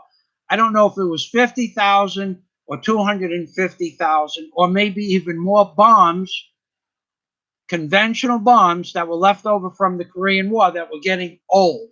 Well, they dropped all of those on Vietnam. Okay, so they had to get rid of their bomb stock so they could build up new bombs, which brings me back to John McCain and war stock. And then the other reason for Vietnam is they were testing military weapons in the 1960s, including weather manipulation They were in testing those pieces of equipment in Vietnam in the 1960s that you still don't see available in a commercial level to other countries. The United States has since perfected laser beams technology to where they bounce sound waves off the ionosphere to see something called long wave sonar. We had one by my house, and we used to go into the about 5 miles from my house. We had a long range called the whalebone sonar. They were testing that where it bounces frequencies off the stratosphere and it gives you a long wave so that submarines can hear the sound at certain very deep levels or deeper levels than regular sound or surface sonar would go. They call it I think it's whalebone. They were testing all of this stuff. So War Machine, the Vietnam War was only to test equipment that even now, rail guns and laser beams that shoot 93 miles straight across the ocean because the earth is flat. You got to remember this. The earth is flat. And the U.S. Navy proves it by those laser beams that shoot, let's say, 10 meters above the water level on this battleship, and 93 miles away, the laser beam shoots straight across the level of the water because the earth is flat and it can destroy a boat or a vessel or human tissue 93 miles away, and it hits that vessel. If it's 10 meters above the water here, 93 miles away, it hits the vessel at 10 meters off the waterline because the earth is flat. Look up long-range laser weaponry by the U.S. Navy. They proved the earth is flat with that laser beam because otherwise there would be miles of curvature. And there is no miles of curvature because if there was, the laser beam would go off into space, but instead it hits that boat 93 miles away or building or whatever they're shooting at, 93 miles away. It hits it at 10 meters above the water and destroys it because the earth is flat. Look it up. And that's how I feel about John McCain.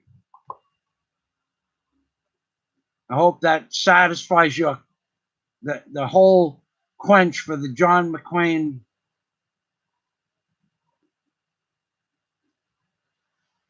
Yep, Stu, I don't know about the world tanking the dollar. I brought over the peso was high.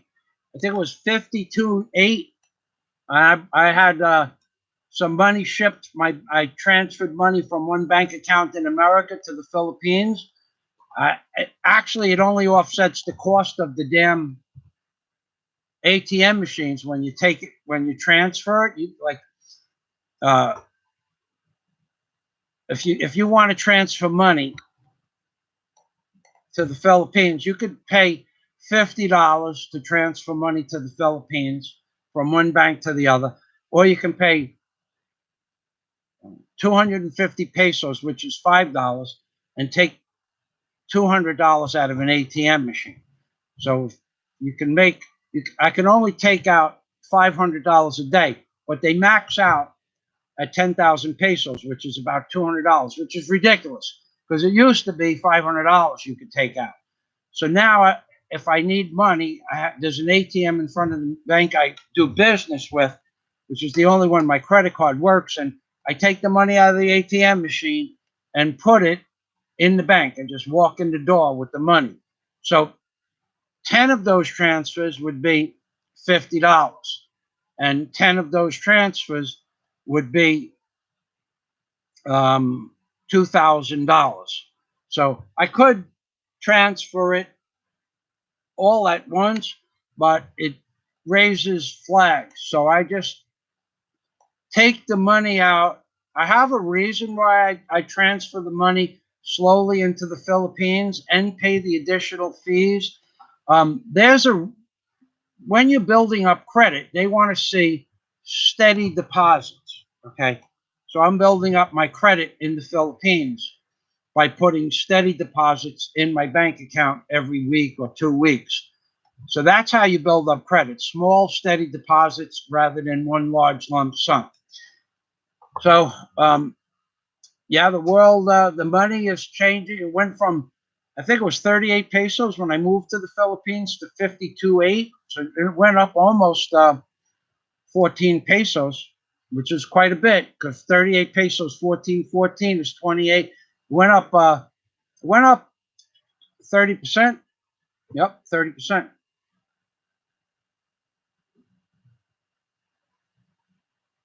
Keeper of Mars and I will sub back. I'm not interested in a sub for sub. I'm just not interested in that. If tell you what you do, Keeper of Mars too. Tell you what you do. You become a member of my Patreon account at $10 or more per month. You get to see 400 plus Obama comedy and John McCain catastrophe comedy videos, and my views about Fukushima, and my views about Mr. Obama, my real true views about Mr. Obama, not the kind of stuff, not the comedy I portray here. You become a $10 member of my Patreon account, and I will make a, and you need to be a member for 2 months, let's say. Let's say you become a member today on the 27th. You become a member on my today of the 27th for 2 months, where I'm going to be guaranteed a $20 income. You get to see 400 plus videos, plus you get to ask me questions about the Philippines through Skype or the telephone, and I'll make a video for you to sub your channel. How's that sound? Doesn't sound so good. Or if you wanted to do a super chat, that's fine too. But I'm not doing a sub for sub. People that come here, no one ever, not a single person in all of YouTube history ever made a video for Michael Fazio. No one ever said, Michael, I have 20 or 30,000 subscribers. I want to do a sub for sub with you. No one ever did that. Everybody that wants to do, and I never asked, I asked maybe 3 people in my whole career of YouTubing for 8 years to do a sub for sub. I never got a response, and they didn't sub for sub me. You got that piece of garbage, and that other piece of garbage that tells you they do sub for subs, but they don't. They don't do it. And the other piece of garbage that says they do sub for subs, but they don't do it. And the other piece of garbage that lives in the Philippines that had me portray his channel on my homepage, and then he did the same when he had 0 subscribers. This is why I don't do sub for sub. Guy had no subscribers, was starting a new channel, wrote me a nice letter begging me to put his name up on my channel. I said, a guy wrote me a nice letter. He's going to come to the Philippines, make some videos, which he did. Yeah, I put his name up on my channel, built his channel up to several thousand subscribers. And one day, a year or so later, I went back to his channel and noticed my name wasn't on his channel. And every effing low-life piece of garbage YouTuber in the Philippines was on his channel as a preferred channel except me. And I said to him, what's up with this? You low-life SOB son of a this, that, mother, so-called. And I wrote all that stuff on his page. I didn't put it in a private comment. You took me off your home page? When did you do that, you sack of bull dung piece of garbage? And he wrote me back a letter saying that he only took it off a few weeks ago. And that's a lie, okay? That's a first-class, bold-faced story lie. So that's why I don't do sub for sub. That's why I don't promote other people's channel. Me doing a sub for sub is absolutely worthless. I could subscribe to you, and you get a subscriber, and I get nothing for that, okay? But you get the benefit. So you have to benefit me if you want something to benefit you. So you could do a super chat for a reasonable amount of money, and then I will make a video just for you, okay? Just for you, I'll do a video. After I see the content, don't do a super chat yet, dude. Don't do it yet. I want to see what you have on your channel before I even portray your channel as a shout out for your channel. Because if you have garbage on your channel, you could super chat me for $1,000. I won't put you up on my channel as a preferred channel. I won't make a preferred shout out video for you. If you have any kind of music I don't like on your channel, and I have my own tastes for music, I will not put your name up in a video. So don't go giving me any gruff about people. That's the second person that asked me to do, a shout out for them or put you on as a sub for sub. No, the answer is no. If I don't like what's on your channel, I don't care how much money you donate to my Patreon account or super chat money. So don't go giving me any super chat money. I'll look at your channel. But if you did a super chat and I don't like your channel, I'm not going to make a video or a shout out for you anyway. I don't care about your money, and I don't care about your channel, and I don't care about you. Did you make a video saying Michael Fazio makes great videos, and how many subscribers do you have? Why don't you answer that? See, now I just gave you a lot of attention here. So if people want to go look at who you are, that's fine. But I'm not letting your message go through. It's blocked because it says spam, and that's where it's staying. Because you have never done anything for me, I'm not going to do anything for you. It's called tit for tat. I learned that from a Chinese guy, an undercover narcotics homicide detective in Chinatown, New York. He showed me the true meaning of tit for tat. Something that I couldn't put on YouTube. I can't even talk about it on YouTube. But tit for tat is a real expression that the Chinese use to speak with Americans. Whatever they talk about in Chinese is all Chinese to me. But a tit for tat, you got a good friend that's Chinese, that's way up there in the tongue, the T-O-N-G, and he asks you to do a tit for tat for him, I suggest you take the offer. Be well worth it.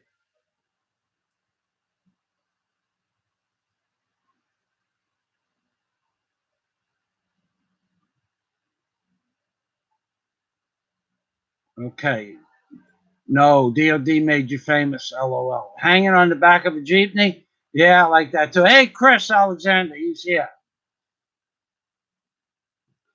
Chris Alexander, I make a comment. Let me see if you're still on board. I'll make Mr. Obama fly for you. I'm not down past you yet for the comments, so if you want to see Mr. Obama fly, make a comment, and I'll look. Oh, neighbor Bob is here too. All right. I don't see any fresh comments being made there, Chris Alexander, but Chris Alexander likes to see Mr. Obama fly. So let's give Mr. Obama, give him the horse collar. We give him the horse collar. Give him the horse. I have like a collar around Mr. Obama's neck. This is a bead I got from the set of beads I got from the, like a Fiesta in the Florida Keys. I forgot what they call it. But I put it around Mr. Obama's leg like this, and I have it around his neck so he could fly like a Peter Pan. Oh, like a Peter Pan. Mr. Obama, sure Peter Pan would like you too. So Chris Alexander likes to see Mr. Obama fly. And Chris Alexander is one of my newest Patreon members. He subscribed this morning for $10 a month. And now he has the option of talking to me live on the phone, because there's a lot of things I would not put in a video about the Philippines and about life here in the Philippines. Okay? I love the Philippines. It's a wonderful place. When I put my preparation, Bahal Fiesta food preparation video up tonight, which you'll see tomorrow morning, you're going to love it. You're going to see 10 people that are my friends here in the Philippines preparing food for 100 or more people. Okay? But there are things about the Philippines that people need to know before they come here that nobody's going to put in the video format. And I will tell you those things over the phone if you're a Patreon member. So, Chris, Mr. Obama's going to fly. I'm going to fly like a Peter Pan. And Mr. Obama, you're very much like Peter Pan, I'll tell you. Very light in the, and when Mr. Peter Pan could fly because he wore shoes that were very light. Some people call light in the loafers Peter Pan, but Peter Pan was really a woman. I know, Michael Fazio. That's the sad part. That's the part I don't like about Peter Pan. I thought a Peter Pan was a man. That's why I like to fly with the Peter Pan. But when Michael told me that a Peter Pan was a woman, I was upset. Mr. Obama, that's okay. You have the kind of go to the Chicago. They have the big pools, the baths in the Chicago. I will go there now. How will you get there? I'm going to fly for Chris Alexander. I'm going to fly like a, I'm going to fly now. I'm flying, Chris. I'm flying for Chris Alexander, the new Patreon member. Number 1, Chris Alexander. Salamat, Chris. Bye-bye. I'm going to go take a bath in a house in Chicago with my boys. Daisy's looking at me like, huh? Love me? Samuka koi. Samuka oi. Love me? Samuka oi. Okay, so now with Chris Alexander, thank you for becoming a Patreon member, all kidding aside. And he likes the videos that he sees there. I'm telling you, there's 400 videos on Patreon. I would say 150 of them stand alone would at least get me a strike, but maybe they would get my channel taken down. Although, when I made those videos in 2008, 2009, before anybody knew who Mr. Obama was, that was considered comedy. But now it's considered hate speech, and all of those 400 videos are borderline politically correct, but mostly politically non-correct, and some of them are absolutely strike that channel down to the ground videos. So you'll have to find them on your own. I did have a list, but it only was about 150 videos, and then for some reason Patreon wouldn't let me go further than that. Great. Okay, I came here from Share the Music, came here from Shoe Nice. Wow, how times have changed. Shoe Nice and I used to be good friends. We still are friendly. But Shoe Nice, I don't know. You know, he's one of the most unique people in all of the world, Shoe Nice. But we just lost our way. We're not subscribed to each other's channel. But he is one character, boy. I always liked Shoe Nice. He always enjoyed me in the beginning before he got so many subscribers and became world renowned. But he's got a good heart. A little bit. He's a lot more crazy than I am. Shoe Nice makes me look like a rational human being, and that's not so easy to do. So thanks for stopping by, Felix. He was born in Sicily. I don't know. Okay. I don't know what that means. I don't know who was born in Sicily. Joe Palooka was a real cool comic. Yep, that man, I may have met him, watched him shovel snow, or he had servants. I do remember that. Okay, Martin Cantaga, message restricted. Martin wants to know who Scum Fazio is. That's my Uncle Scum. We'll leave it at that for now, but he knows who he is. Good evening, Unchained Beast. Good evening.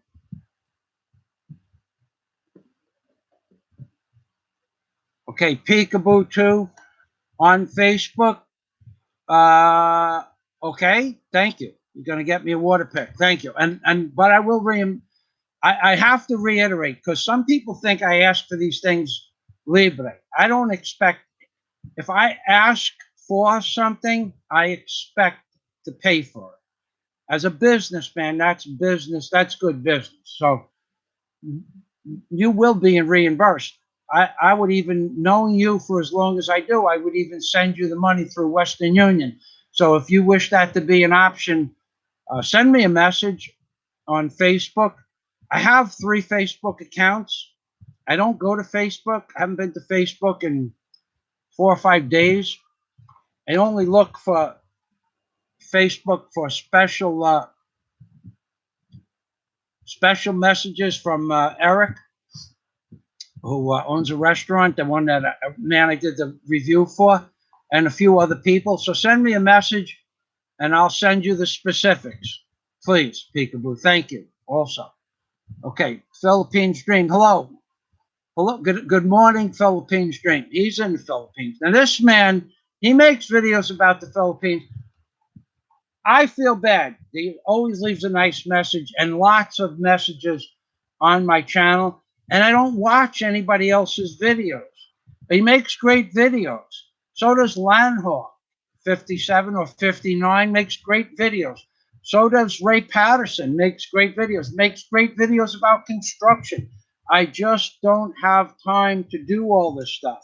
The only reason why I have time now is because of this injury on my foot that I'm going to show you right now to let you know that this was a serious injury.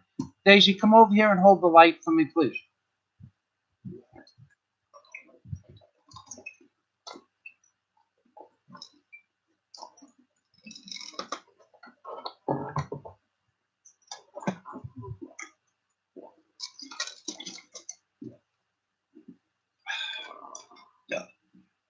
Okay, on my foot is a patch of raw meat where the skin is just starting to form, about that big.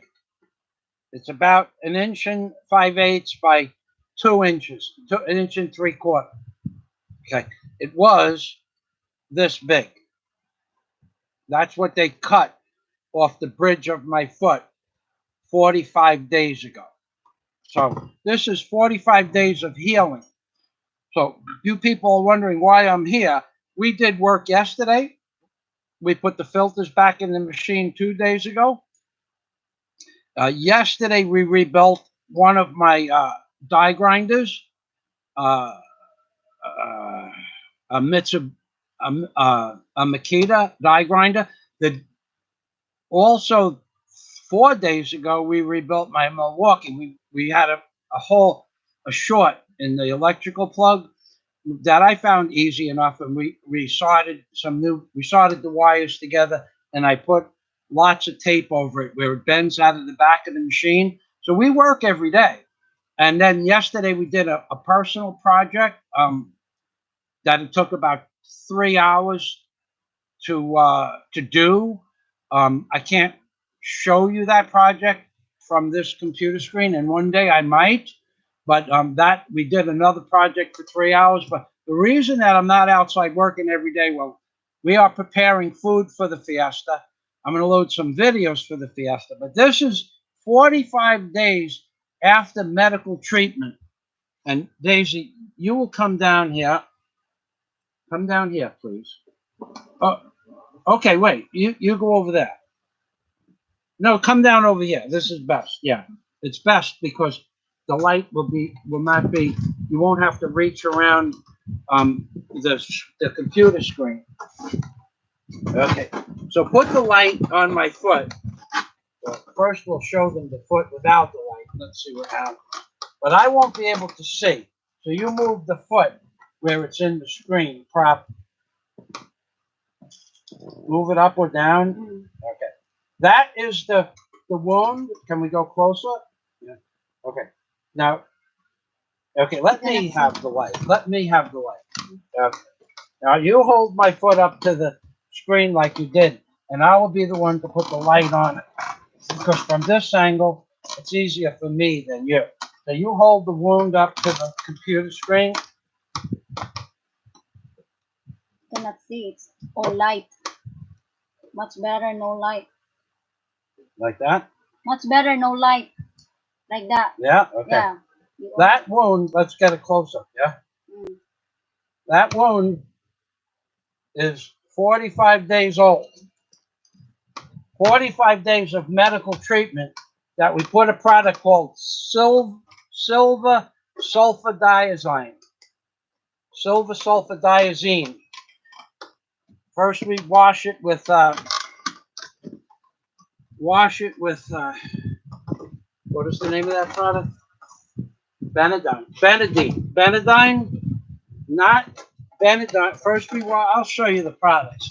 Now that was raw meat, just about down to the bone, where if I was in, according to the doctors, had I waited another week, the possibility of losing my foot was real.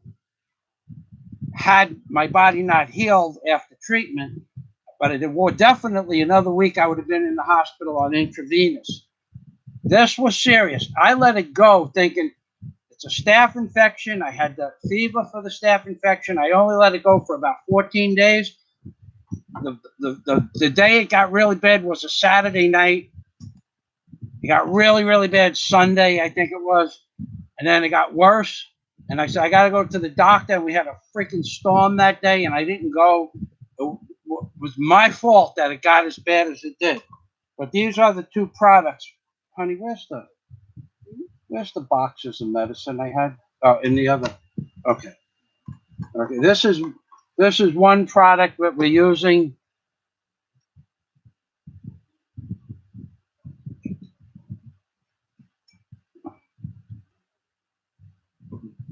Betadine is the solution that we use to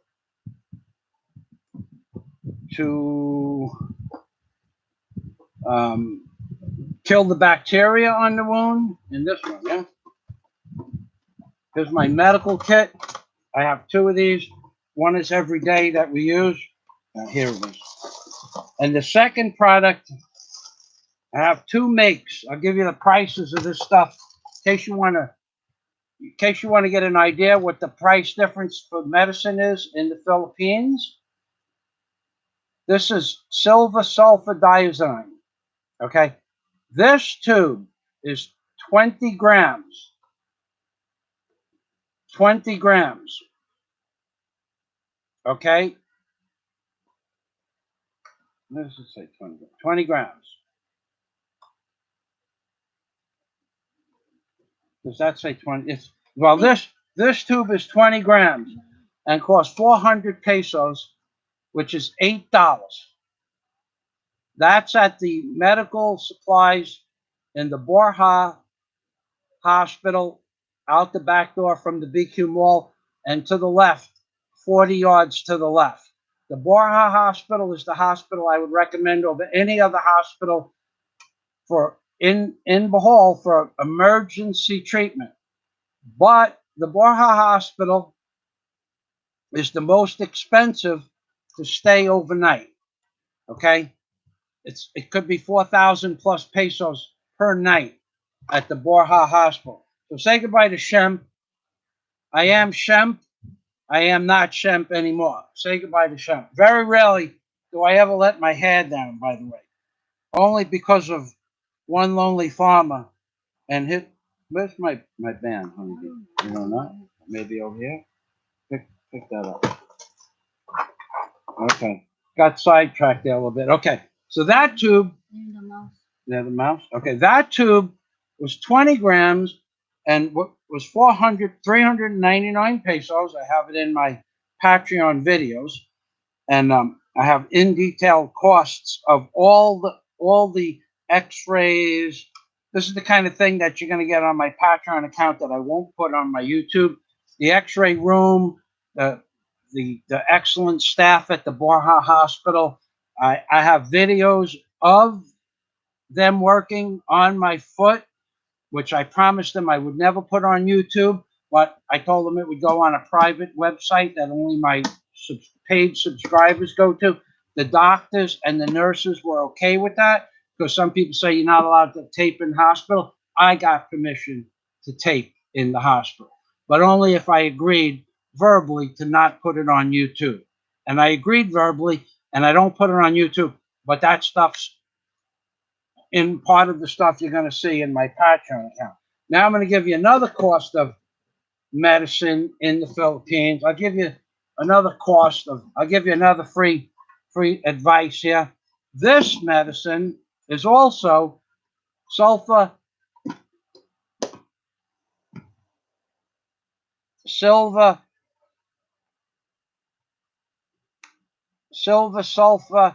diazine. Okay, but this one is 25 grams, 28 grams.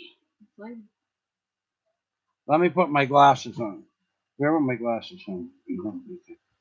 I'll read it. This one is 25 grams. Okay, so this one is 25 grams that you can buy in Rose Pharmacy across the street from the BQ Mall for 199 pesos, half the price of the same product in the Borja General Hospital, half the price, but 5 more grams. So that's basically 60% cheaper. Okay, so those are the kind of things that I will tell you in my Patreon account that I won't tell you on YouTube. This video will eventually go to my Patreon account, so it won't matter. Oh my God. Okay, so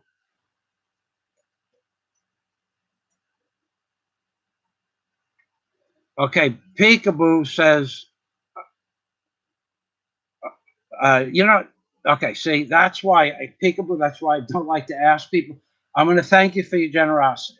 Okay, one way or another, you'll be happy with the results. Thank you for your generosity. Okay, we'll talk on Facebook. I appreciate that, but I'm not that kind of guy. Believe me, I'm not that kind of guy. I don't ask for anything, and anytime anybody's ever done anything for me, even if it's just an offer of with no strings attached, I am in debt to that person forever in one way or another. So thank you. And speaking about that, Felix confirms it was the USS Forrestal that that John McCain was responsible for the deaths of 134. Now let's just go over this John McCain before I get to Tudor Lloyd Roberts, who is another generous gentleman through Super Chat. But before I go to Tudor Lloyd, thank you. Okay. Thank you very much. Okay, these Super Chat dinners, I'm trying to diet. I'm eating cucumbers 6 times a day, and then I go out to a dinner for Tudor. Didn't Tudor Lloyd Roberts buy us pizza? Or that was the fish, right? The fish, the Super Chat with the fish. Tudor bought us fish. I think we bought a shrimp, fresh fish, or pizza. It was a while ago, and I could look it up, but thank you, Tudor. You know what? Whether or not you bought shrimp for our fresh shrimp for our dinner, or was it pizza, it doesn't matter. We're going to go out and buy 700 grams of fresh calamari or possibly shrimp combined, and we're going to spend all that money on a shrimp dinner. And thank you for that. Thank you very much. Appreciate that. Really do. Okay, so that's going to be a Super Chat dinner on Tudor Lloyd Roberts. Here's my main course, and we enjoy making our own foods too. Now, to make the hamburger that you're going to get at Outback Steakhouse is not possible to do at home. But I got to tell you something, Tudor. The shrimp here is fresh caught, but the calamar, the squid, in America, we used to pound it with hammers to get it to be soft. Here, you just buy it out of the store. They cut it up. It's like the consistency of a tenderloin steak, right from the Bohol Sea to your table, maybe 6 hours from the time it's caught to the time it's on your table. And it's tender, like a soft sauteed pork or tenderloin meat. It's delicious. Thank you for that dinner. Thank you. Okay, we'll make a video about that. I take screenshots of this, and as soon as we can get to that screenshot super chat dinner, it's going to be on the menu. Thank you. Right now, we're dealing with a fiesta of 3 days of people inviting us to their houses up and down the block, and we skipped breakfast just so that we could do the fiesta tonight. So thank you again. Now, Felix Baliw. Balu. Okay, I can't see even with these glasses on. Felix Balu Baliw is like a crazy. Balu said it was the USS Forrestal. Now, let me tell you something about John McCain killing or being responsible for the deaths of those 134 people on the deck. There were many pilots in their planes, jets, that died. There were many ground. Now, a pilot, to get to the point of being a pilot during the course of the Vietnam War, the training costs for the pilot before they became pilots was very close to $1 million before they got to fly off of an aircraft carrier. The second thing you need to know about John McCain is that as an aircraft carrier pilot, he was one of the most highly trained. We're talking about 2% of all pilots that apply to fly off of the back of an aircraft carrier. Only 2% ever get the chance, and not all of those stay on an air. They're tested constantly. So we're talking about the most highly trained pilots on Earth. Well, you know, in comparison, also Russia and China also has pilots to the same degree, but mostly Russia and America had the highest trained pilots during Vietnam. Okay, so we're talking about the most expensive training, the most highly trained, the most intelligent, the most physically fit pilots in the whole of the world. And John McCain is responsible for dozens of their deaths. And you don't hear a thing about that in the mainstream media. So his passing, personally, I can't say what I would like to do at his funeral. I would get in trouble for saying it. I could tell you that it involves porcelain. Okay? I would like to place porcelain over the casket. Now, if you can get a visual on that, then that's the visual that you need to understand what I think would be appropriate for Mr. John McCain's funeral. But it would be stationed, like hovering over the casket, porcelain. Some call it a throne. So I would basically make John McCain a king again. Now that's as far as it. Now, if I was doing a Patreon video, then you'd get a full visual on that. But I did get several strikes for a porcelain throne when I introduced Mr. Obama to porcelain.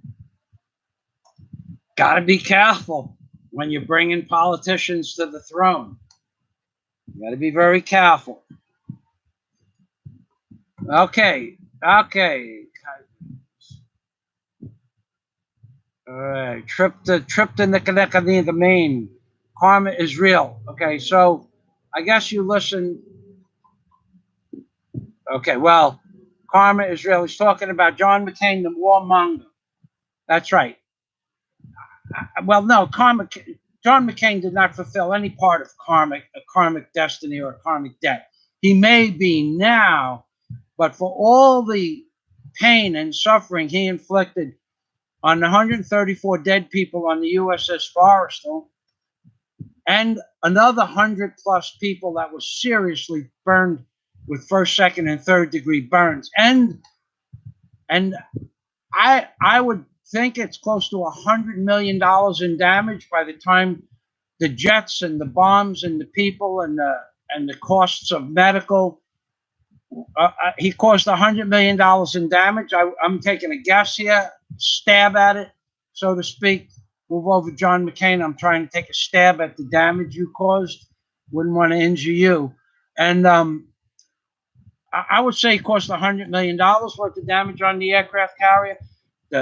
How many planes went on fire? How many mechanics? All the cost of their training, millions of dollars for the pilots, not so much for the jet mechanics, all the equipment, the fire extinguishing. John McCain caused $100 million worth of damage and is responsible for 134 deaths of highly trained personnel on aircraft carrier. And you don't hear about that on the mainstream media. That's just not fair.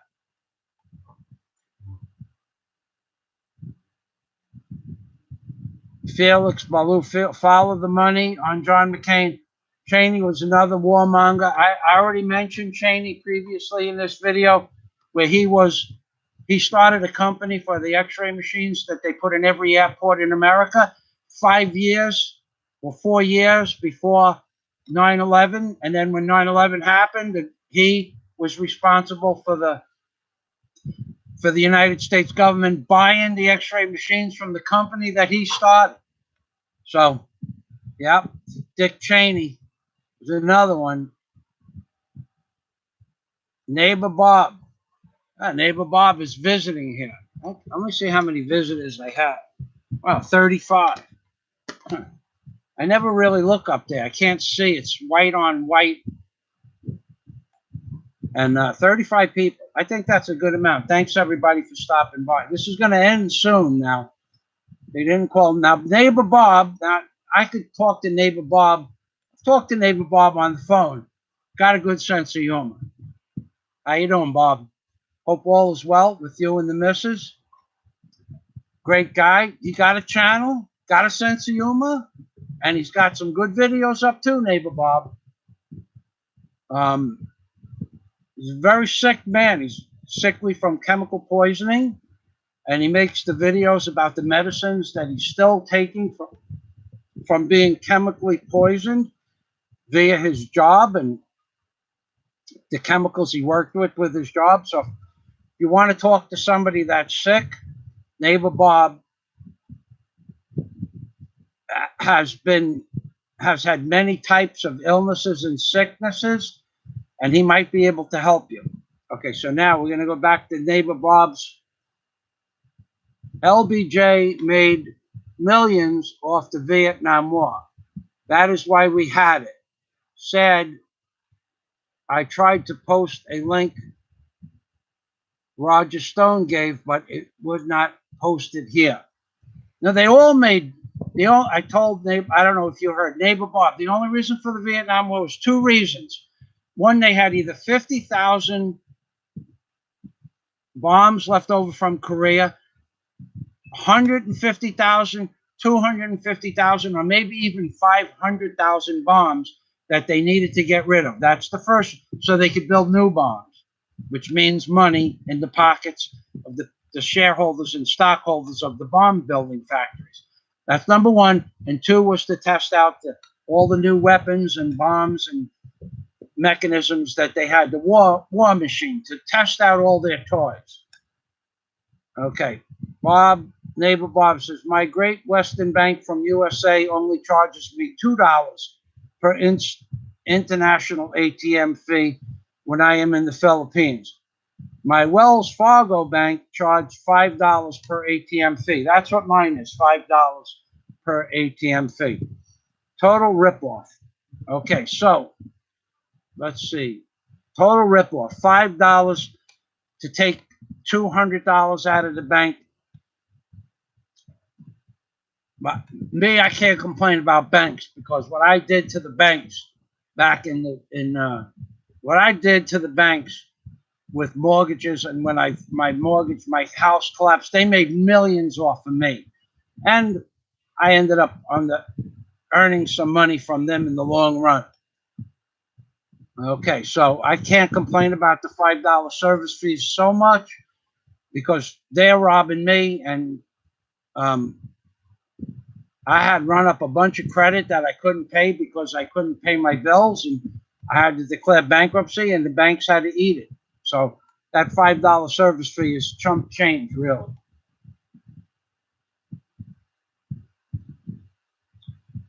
Secret, I don't know. Bangla sub. You know, that's the kind of message. I don't know if you sub me, you want me to sub you. I don't know. If someone doesn't make a rational sentence, I'll read it. I know you want something, but you're not able to articulate it. So if you wanted me to sub you and you can't articulate simple sentences in English, probably wouldn't happen. And you not articulating simple sentences in English, probably don't care whether you become my sub or not. So just unsubscribe. So if you don't like what I just said, that's okay with me. Hey man, made friends. Hey man, made friends from Nam and make Obama fly. All right. Chris wants to see Obama fly again. Now, Mr. Obama, Chris Alexander, the newest member of Patreon. Where's the DOD, Daisy? Yeah. Underneath the computer screen. The table. Okay. The DOD. See, Mr. Obama's been flying all morning now, Chris. So what we have to understand is that Mr. Obama has wings and is a very tired man. But, Mr. Obama, do you feel like a flying? I'm very tired. I've been with the DOD for the last 45 minutes. I was doing a marathon with the DOD and taking a bath in Chicago in the houses. But Chris wants to see you fly. Cannot fly. My wings have been clipped, so to speak. Michael Fazio. Mr. Obama, what would it make you fly? Will not fly. I'm very tired. Mr. Obama, watch this. See this? Oh! Oh! There's the DOD. Where's the DOD? Oh, I could feel the DOD. I could feel it like an energy in the back of my head. Mr. Obama, the DOD is calling you. I can't hear the DOD. He wants me to come. Wants me to come with him. Chris, I'm gonna go now. I'm gonna fly. I'm gonna fly like the DOD. Chris, Alexander, thank you for coming. Michael Fazio's newest Patreon member. You're number one. You're number one, Chris. You're number one in my book. That's right. I'm gonna go get a DOD now. I gotta go. I'm flying. See the benefits of becoming a Patreon member? I will make Mr. Obama fly for you. All right, Chris, you got it.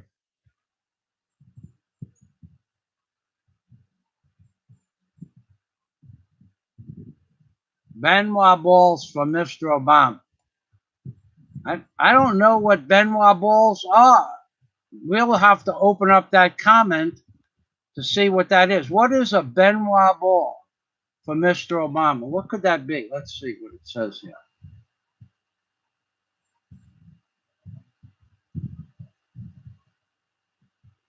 Benoit balls for Mr. Obama. I have no idea what Benoit balls are. But is it something that Mr. Obama could play with on the beach? A nice, like a beach ball? A Benoit ball's made out of plastic that you could bounce the balls around on the beach?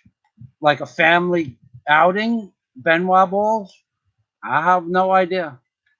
I had never heard of Benoit balls. But if it's something that, if it's a kind of balls that you could bounce around on the beach, I'm sure on Mr. Obama's next vacation, he could take those Benoit balls with him. Warren H. makes his appearance. Fly into a fire, Mr. Obama. Mr. Obama will go and save people if they're in a fire. He's a very big, a very powerful man. Fire cannot touch Mr. Obama. He's surrounded by the swamp. And the swamp is very damp and a wet place. So Mr. Obama cannot be attached to a fire or attacked by a fire, burnt by fire. Mr. Obama's fireproof because of the wet swampy material that surrounds him.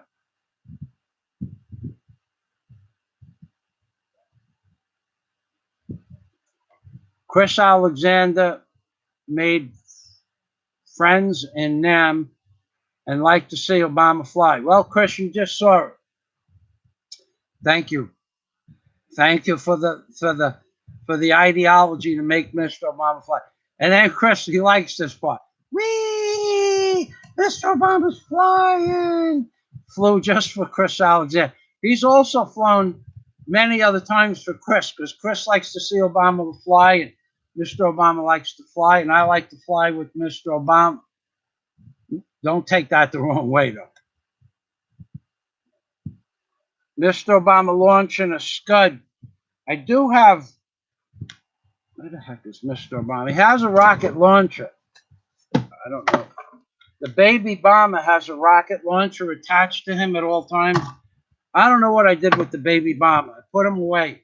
The baby bomber has a, okay, so he has a rocket launcher. You know that. Okay. Superman wants to know what's my take on the dating sites in the Philippines. It's, you know, I've heard there's stories going around that the first girl is the only girl that some people on dating sites talk to. I talked to 3,000 women quickly, briefly. First time they lied. First time they took more than 30 seconds to respond to a question, I block them. It's a hit or miss thing, dude. I met Daisy on a dating site. I think it's the best thing that happened, but she's a wonderful girl. We're going to stay together until one of us dies, as far as I'm concerned. But dating sites are a hit or miss thing. There's no better. What I would do is I would stay away from Christian Filipina, because the biggest scammers I met were on a Christian dating site, because the philosophy is if you're on a Christian dating site, you're not a liar. And liars have a tendency to congregate around churches. And churches have a tendency to be filled with liars and deceivers and thieves and criminals, because they need God, and each week they need to confess their sins. So Christian Filipina professes to be a Christian dating site, and I've never met anything but scammers on Christian Filipina. You can tell the owner of Christian Filipina I said that too, by the way.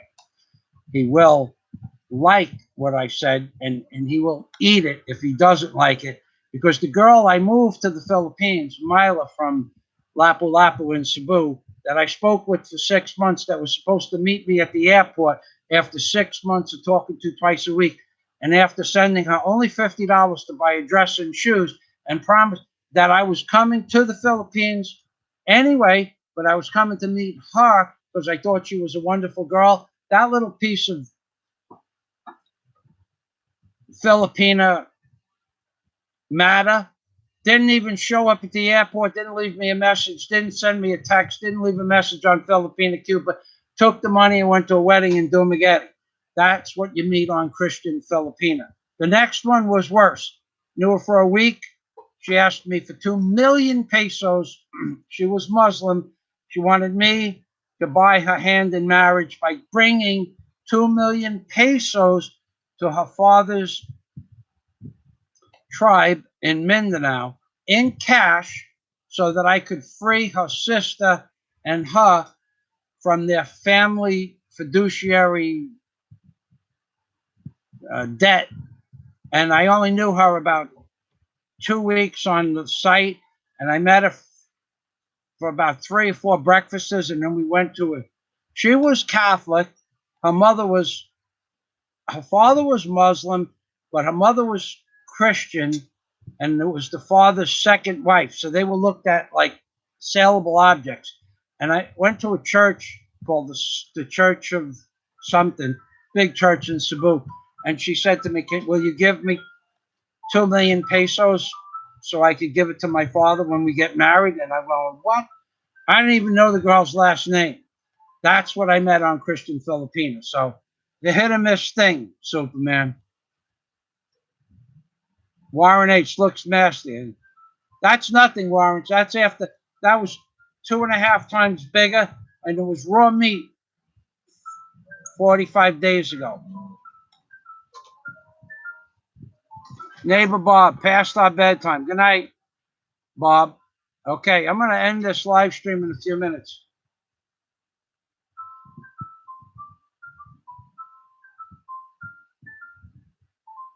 I don't know what any of that means.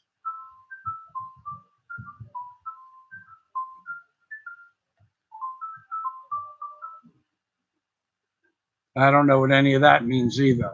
If I don't know what it means, then I can't read it. Somebody's sending links. Okay, we're going to bypass that.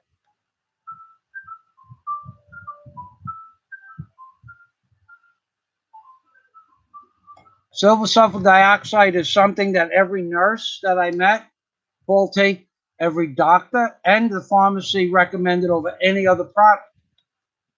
So I used it and it worked just fine. If you were a member of my Patreon account, you would see the injury the day the doctors cut the dead skin and scraped off the rotten meat off the top of my foot, almost down to the bone. And so it worked for me.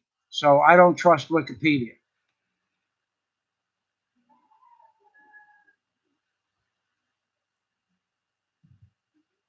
Yes, sweet Ann Boone, I have a bank account here, but you have to be in the Philippines for a year before you can apply for a bank account.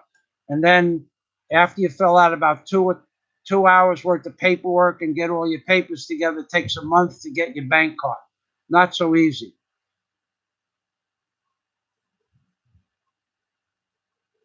Yeah, I know how it's very difficult. You're right, sweet Ann Boone. It's hard to get a bank. If somebody comes here, you want to have a bank account here, it takes 1 year of being in the Philippines. It takes 1 year before you can apply for a bank account. Then they want a passport, other means of identification, a driver's license, even my federal FAA license by the United States government, my A&P jet mechanics license, not valid proof. My concealed weapons permit, carry permit in America, 19 years. I had 3 of them I brought to the Philippines to use as identification. 3 government issued concealed weapons permits were not viable proof for the Philippines to start a Philippines bank account. 3 concealed weapons permits, 2 of them were out of date. 1 of them is currently in date. And my federal license, my FAA federal licenses, and several other federal licenses that I have, not valid identification in the Philippines. So they'll take a driver's license, an American driver's license. They'll take your passport. They'll take a voter's registration card that you get when you're an illegal immigrant and you come into America. They'll take that kind of stuff, those fake IDs that the government give out to people so they could participate in the fake election scandals, but they won't take federal identification. Go figure. You ready? Ready to cook? Okay, listen, I'm getting ready to cook lunch. We're going to have lunch. We had breakfast. It's 12:25 p.m. I started this 2 hours and 23 minutes ago. I didn't think it was going to take 15 minutes. North Carolina, I have a Hillary Clinton doll. I'll bring it out next time. Baby dolls, your wife is beautiful. She's beautiful in every way, my friend. Thank you very much. Ouch. Warren H., thanks for the great sessions, as always. You're welcome, Warren. Okay, we're going to end this by saying to anybody that's here, the original shout out for One Lonely Farmer. There's 101, all one word, spelled correctly in the title, 116,000 subscribers. Jimmy loves the live stream. Thank you, Jimmy. Go to One Lonely Farmer's channel and subscribe. That's the only man that I've ever seen on YouTube that has a versatile set of skills like I do. I'm the only man that I know in the Philippines. There are thousands of people like us in this world. There's probably thousands of people like us in America that don't even know how to operate a video camera. But One Lonely Farmer puts everything, he sets his video camera up on tripods, or he gives you zoomed in shots on the parts he's talking about when he holds it by hand. He's got a steady hand. He's got the gift for gab. He's got intelligence and skill sets that go beyond anything I've ever seen in any other person, except my father. My father was like him, which is where I get my background in industrial repairs. My father could fix anything. It didn't matter what it was. He could fix he could fix an electronic radio back then. He could fix the dishwasher. He could take the pump off the dishwasher and rebuild the pump, or go get the impeller. He could take any motor apart, 6-cylinder Mercury. We had a 60-horse 6-cylinder Mercury. Take it down to the needle bearings, feel everything, polish everything back up, put rings in the pistons. When I was 6 or 7 years old, we did that in my grandmother's basement. My father could fix anything.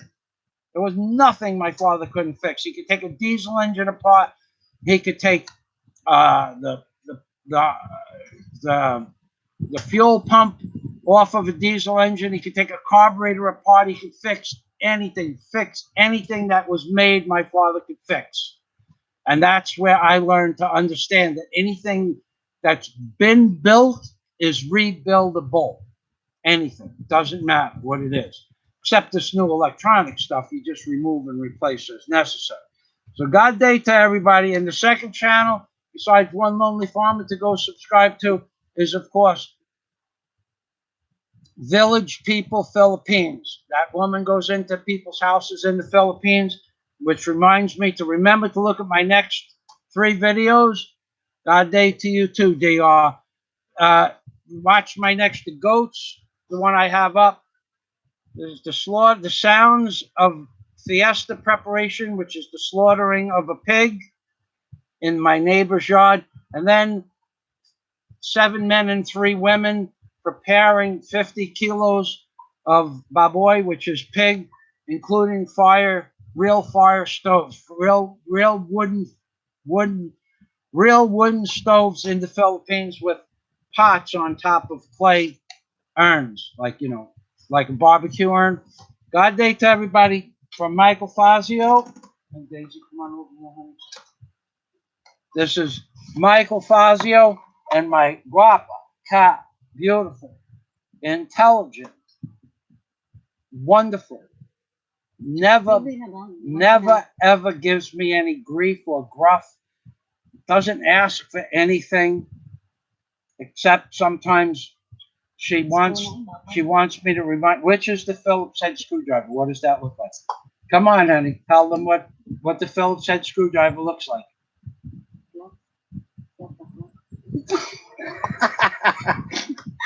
I'll give you a hint. What does that look like? Samuka koi. She has this trouble. Come on over here, sweetie. She say the Phillips head looks like a what? A star. Yeah, baby. I love Daisy so much. Even when she's handing me the wrong screwdriver, I bite my lip. Because she'll hand me the wrong screwdriver, and in the other hand, she has the right screwdriver. So when she hands me the Phillips screwdriver when I want a flathead screwdriver, she hands me the Phillips, and I look at her, what are you doing? And she goes, atik lang, and then she gives me the flat screwdriver. But when I ask her for the flat screwdriver, she hands me the Phillips screwdriver, knowing all well she has the other screwdriver in her other hand. And she hands me, give me the flat screwdriver, here's the star. And I go, that's the star screwdriver. And then she goes, atik lang, and gives me the regular screwdriver. My girl, Daisy, man, I love you. Bye-bye. God day to everybody. Star. Chris Alexander. Thanks again, Chris. See you You want me to give you a call? Leave me your telephone number. Well, not today though. Today's a really busy day. After we eat, after I cook, we're gonna go prepare food for the. You're welcome, Chris. I think you said thank you. Thank you. Okay. Yep. Enjoy your day, Clark Henderson. I could do a whole Clark Henderson. It might be one of the most intelligent people in the YouTube community. By far, one of the most intelligent people I've ever met. But he doesn't make videos. But he does make great commentaries, and his wife is a professional in her own right, as is Clark Henderson. Great guy. If you ever see a comment made by Clark Henderson, I would read it. Whatever Clark writes, you are going to glean some piece of information from that commentary. Clark does not write unless Clark has something to say. And if Clark has something to say, it's an intelligent commentary or comment. Thanks for stopping by, Clark. Thank you, everybody else, for stopping by. Amping Permi from Michael Fazio. And Me. in the Philippines, baby. That's right. Oy vey and shalom. And remember always those three things that are no longer visible on YouTube, and I no longer say at the end of my videos. But those three things were all true. You heard it from me first. That's right. That's right. That's right. Michael Fazio, you know about those three things. Oy vey and shalom. Michael Fazio, you're number one.